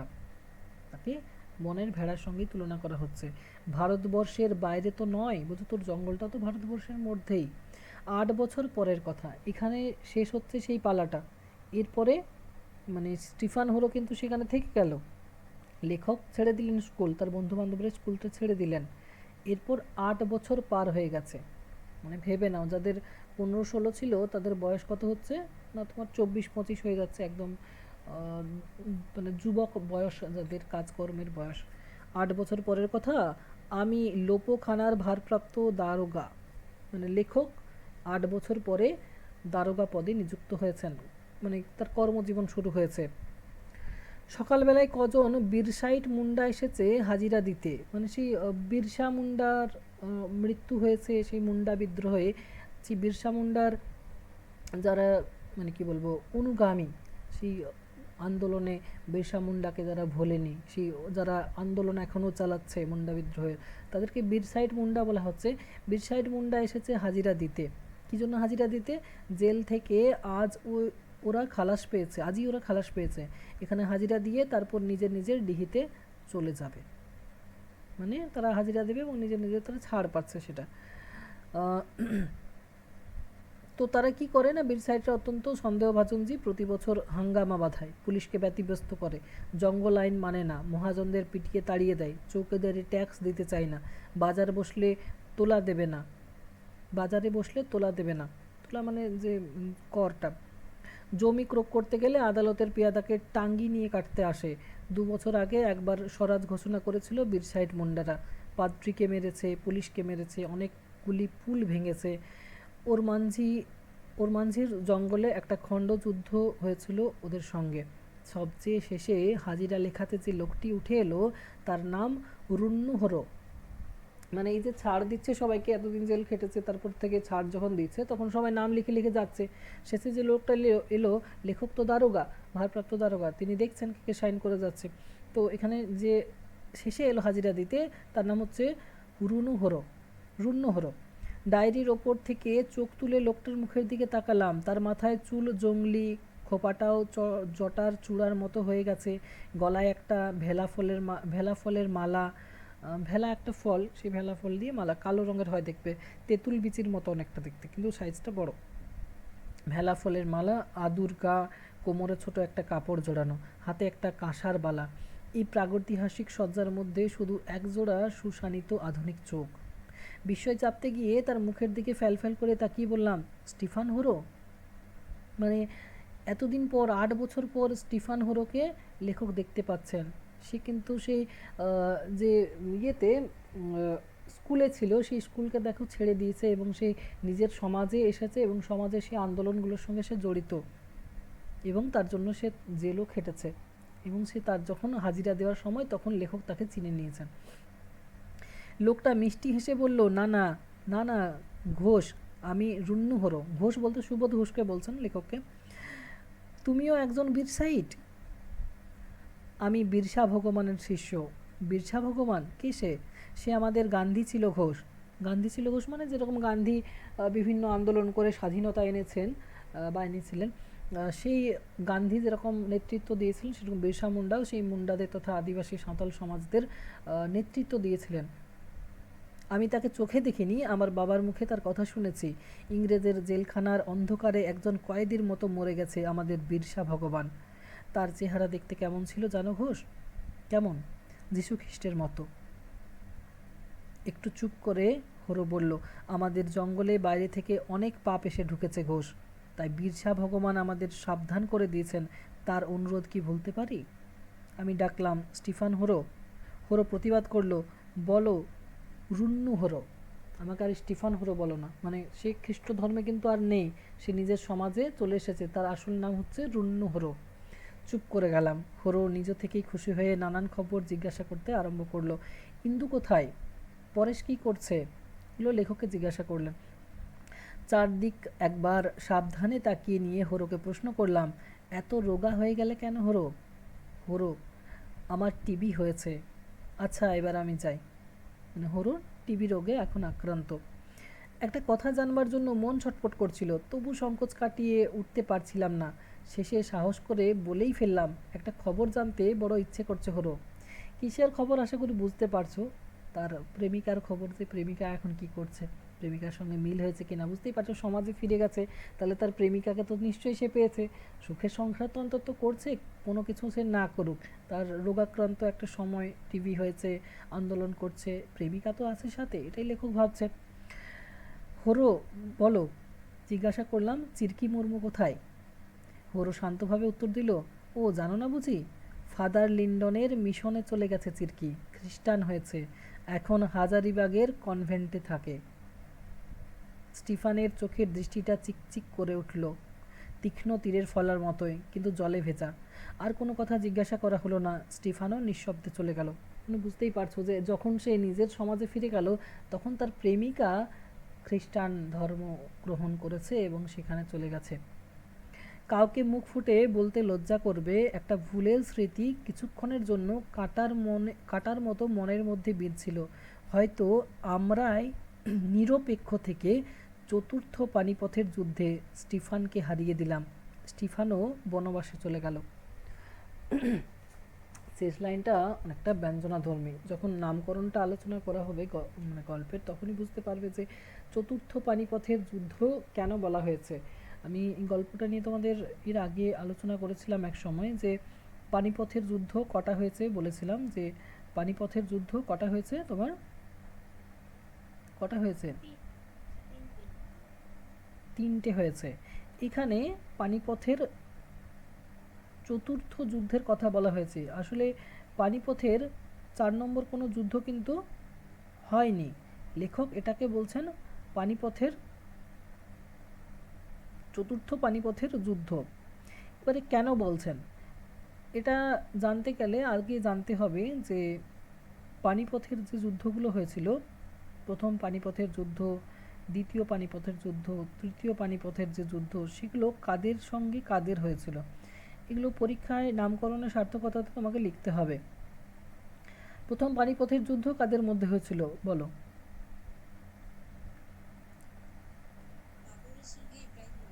1526 খ্রিস্টাব্দে দিল্লির সুলতান, হ্যাঁ, ইব্রাহিম লোদি। কে পরাস্ত হয়েছিল? ইব্রাহিম লোদি। বাবর কিন্তু ভারতের ছিল না, ইব্রাহিম লোদি ছিল ভারতবর্ষের, ঠিক আছে। আর তারপরে হয়েছে তোমার দ্বিতীয় পানিপথের যুদ্ধ, ওটাও আকবরের সঙ্গে কার হয়েছিল? হিমু। ওটাতে হিমু পরাজিত হয়েছিল, ওখানেও মোগল সম্রাটের জয় হয়েছিল 1556 খ্রিস্টাব্দে। এরপরে হয়েছিল 1761 খ্রিস্টাব্দে পানিপথের তৃতীয় যুদ্ধ, সেখানে আহমদ শাহ আবদালি বালাজি বাজিরাওকে পরাস্ত করেছিল। বালাজি বাজিরাও ভারতের ছিল, আহমদ শাহ আবদালি ভারতের ছিল না। তাহলে যে তিনটে পানিপথের যুদ্ধ হয়েছে সেখানে পরাস্ত হয়েছে ভারতীয়রা, ঠিক আছে। জিতেছে কারা? বাইরে থেকে যারা এসেছে। এটা চতুর্থ পানিপথের যুদ্ধ। এখানেও জিতেছে কে? ফাদার লিন্ডন, খ্রিস্ট ধর্ম যারা প্রচার করতে এসেছিল ব্রিটিশ শাসন কায়েম হওয়ার পর, এবং তারা এসে এখানে যেন ঘাঁটি গাড়লো এবং সার্থক হলো। অর্থাৎ চতুর্থ পানিপথের যুদ্ধটা তো যেন অনার্য তথা আমাদের দেশের মানুষ যারা, তারা হেরে গেল। এখানে কে হেরে গেল? এখানে স্টিফান হরো হেরে গেল। স্টিফান হরো হেরে গেল, তার জন্য লেখক নিজেদেরকে দায়ী বলছেন যে আমিও ভারতবাসী, বাঙালিরা, বিহারিরাও ভারতবাসী, অনার্য শ্রেণীর সেই স্টিফান হরো সেও ভারতবাসী, কিন্তু আমরা তার পাশে দাঁড়ালাম না। আমরা কি হলাম? তাকে সবসময় আলাদা চোখে দেখলাম, তাকে আদিবাসী সমাজের, গোয়ার সমাজের, ওই সমাজের ভাবলাম। তাকে যে শোষণ করা হচ্ছে, উৎপীড়ন করা হচ্ছে, খ্রিস্ট ধর্ম তাদের উপর চাপিয়ে দেওয়া হচ্ছে, সেই দিকগুলো আমরা দেখলাম না। সে হয়তো তার সেই চিরকি মুর্মুকে নিয়ে সুখেই থাকতো তার সঙ্গে। আজকে চিরকি মুর্মুও সেই কিন্তু সেই শোষণ উৎপীড়নের শিকার হয়েছে। অর্থাৎ এখানে সেই অনার্য জাতি কিন্তু শিকার হচ্ছে, অনার্য জাতির হার হচ্ছে এখানে। ভারতবর্ষের চতুর্থ বারের জন্য ভারতবাসীর হার হচ্ছে এখানে। এখানেও সেই খ্রিস্টানদের দ্বারা শোষিত হচ্ছে। খ্রিস্টান একটা বাইরের জাতি। তাহলে বুঝতেই পারছো যে তাহলে এটাও হচ্ছে চতুর্থ পানিপথের যুদ্ধ। সেই ধারাটা যেন এখনও কিন্তু চলেই আসছে। আর লেখক এটার জন্য যেন নিজেকে ছোট মনে করছেন, তার খারাপ লাগছে যে আমরা কি করেছিলাম, আমরা নিরপেক্ষ থেকে চতুর্থ পানিপথের যুদ্ধে স্টিফানকে হারিয়ে দিলাম। নিরপেক্ষ থেকে তাদের থাকা উচিত ছিল সেই নিজের দেশের মানুষের দলে, অনার্যদের দলে, তথা সেই তোমার স্টিফান হোরোর দিকে, চিরকি মুর্মুর দিকে। কিন্তু সেটা নিজে স্বচক্ষে দেখেও তারা যেন কোনো পক্ষকে না সমর্থন করে একদিকটাকে নিয়েছিল। তো এইভাবেই সেই চতুর্থ পানিপথের যুদ্ধ যেন একটা সংঘটিত হলো। আর সেখানে চতুর্থবারের জন্য যেন ভারতবাসীরই হার হলো। তার জন্য বুঝতেই পারছো যে এখানে নামকরণটা কিন্তু সার্থক হয়েছে, চতুর্থ পানিপথের যুদ্ধ। এখান থেকে যদি প্রশ্ন আসে, হয় বিষয়ভিত্তিক প্রশ্ন আসবে কোনো একটা, দ্বিতীয়ত নামকরণ থেকে প্রশ্ন আসবে। নামকরণটা খুব বেশি ইম্পর্ট্যান্ট, আমি ওটারই তোমাদের প্রশ্নোত্তর দিয়েছি। নামকরণ থেকে আসবে, যেহেতু নামকরণটাই ব্যঞ্জনাধর্মী, চতুর্থ পানিপথের যুদ্ধ। আর প্রশ্ন আসতে পারে চরিত্র নিয়ে। বলো। বলছি নামকরণের একটু আগে থেকে একটু বলুন একবার। আমার এই ছেলেটা কাঁদছিল বলে আমি শুনি, মানে ওই সময়টা স্কিপ করে গেছিলাম। জানি না আচ্ছা, আরেকবার বলুন। চতুর্থ পানিপথের যুদ্ধ বললাম, নামকরণ তো আমরা তো জানি যে পানিপথের তিনটে যুদ্ধ হয়েছে, তাই তো? তিনটে পানিপথের যুদ্ধ, চতুর্থ পানিপথের যুদ্ধ কিভাবে হলো? প্রথম পানিপথের যুদ্ধ যেটা হয়েছে সেটা হচ্ছে 1526 খ্রিস্টাব্দে। সেটা কাদের মধ্যে হচ্ছে? বাবর এবং ইব্রাহিম লোদি। ইব্রাহিম লোদিকে পরাস্ত করা হয়েছে। ইব্রাহিম লোদি আমাদের দেশেরই ছিল, কিন্তু বাবর ছিল বাইরের। তো এখানে দেশের মানুষের হার হয়েছে। দিয়ে কি হলো না, তোমার যে মুঘল শাসন সেটা হলো প্রতিষ্ঠিত হলো ভারতবর্ষে। তাহলে প্রথম পানিপথের যুদ্ধ, হার হলো ভারতবর্ষের, একটা অন্য জাতি এসে স্থাপন করলো আধিপত্য। তারপরে দ্বিতীয় যে পানিপথের যুদ্ধ সেটা হয়েছে 1556 খ্রিস্টাব্দে। সেখানেও মোগল সম্রাট আকবর হিমুকে পরাজিত করেছিল। হিমুও ছিল ভারতের, কিন্তু মোগল সম্রাট আকবর কিন্তু ভারতের ছিল না। সেখানেও হার হয়েছিল ভারতবাসীর। তৃতীয় পানিপথের যুদ্ধ 1761 খ্রিস্টাব্দে। সেটা তে ছিল আহমদ শাহ আবদালি এবং অন্যদিকে ছিল বালাজি বাজিরাও। বালাজি বাজিরাও আমাদের দেশের ছিল, এবং আহমদ শাহ আবদালি আমাদের দেশে ছিল না। এখানেও হেরেছিল বালাজি বাজিরাও। মানে তৃতীয় পানিপথের যুদ্ধেও কিন্তু ভারতবর্ষের হার হয়েছিল, যারা ভারতবর্ষের অধিবাসী তাদেরই হার হয়েছিল। চতুর্থ পানিপথের যুদ্ধ এই গল্পটার নাম দেওয়া হয়েছে।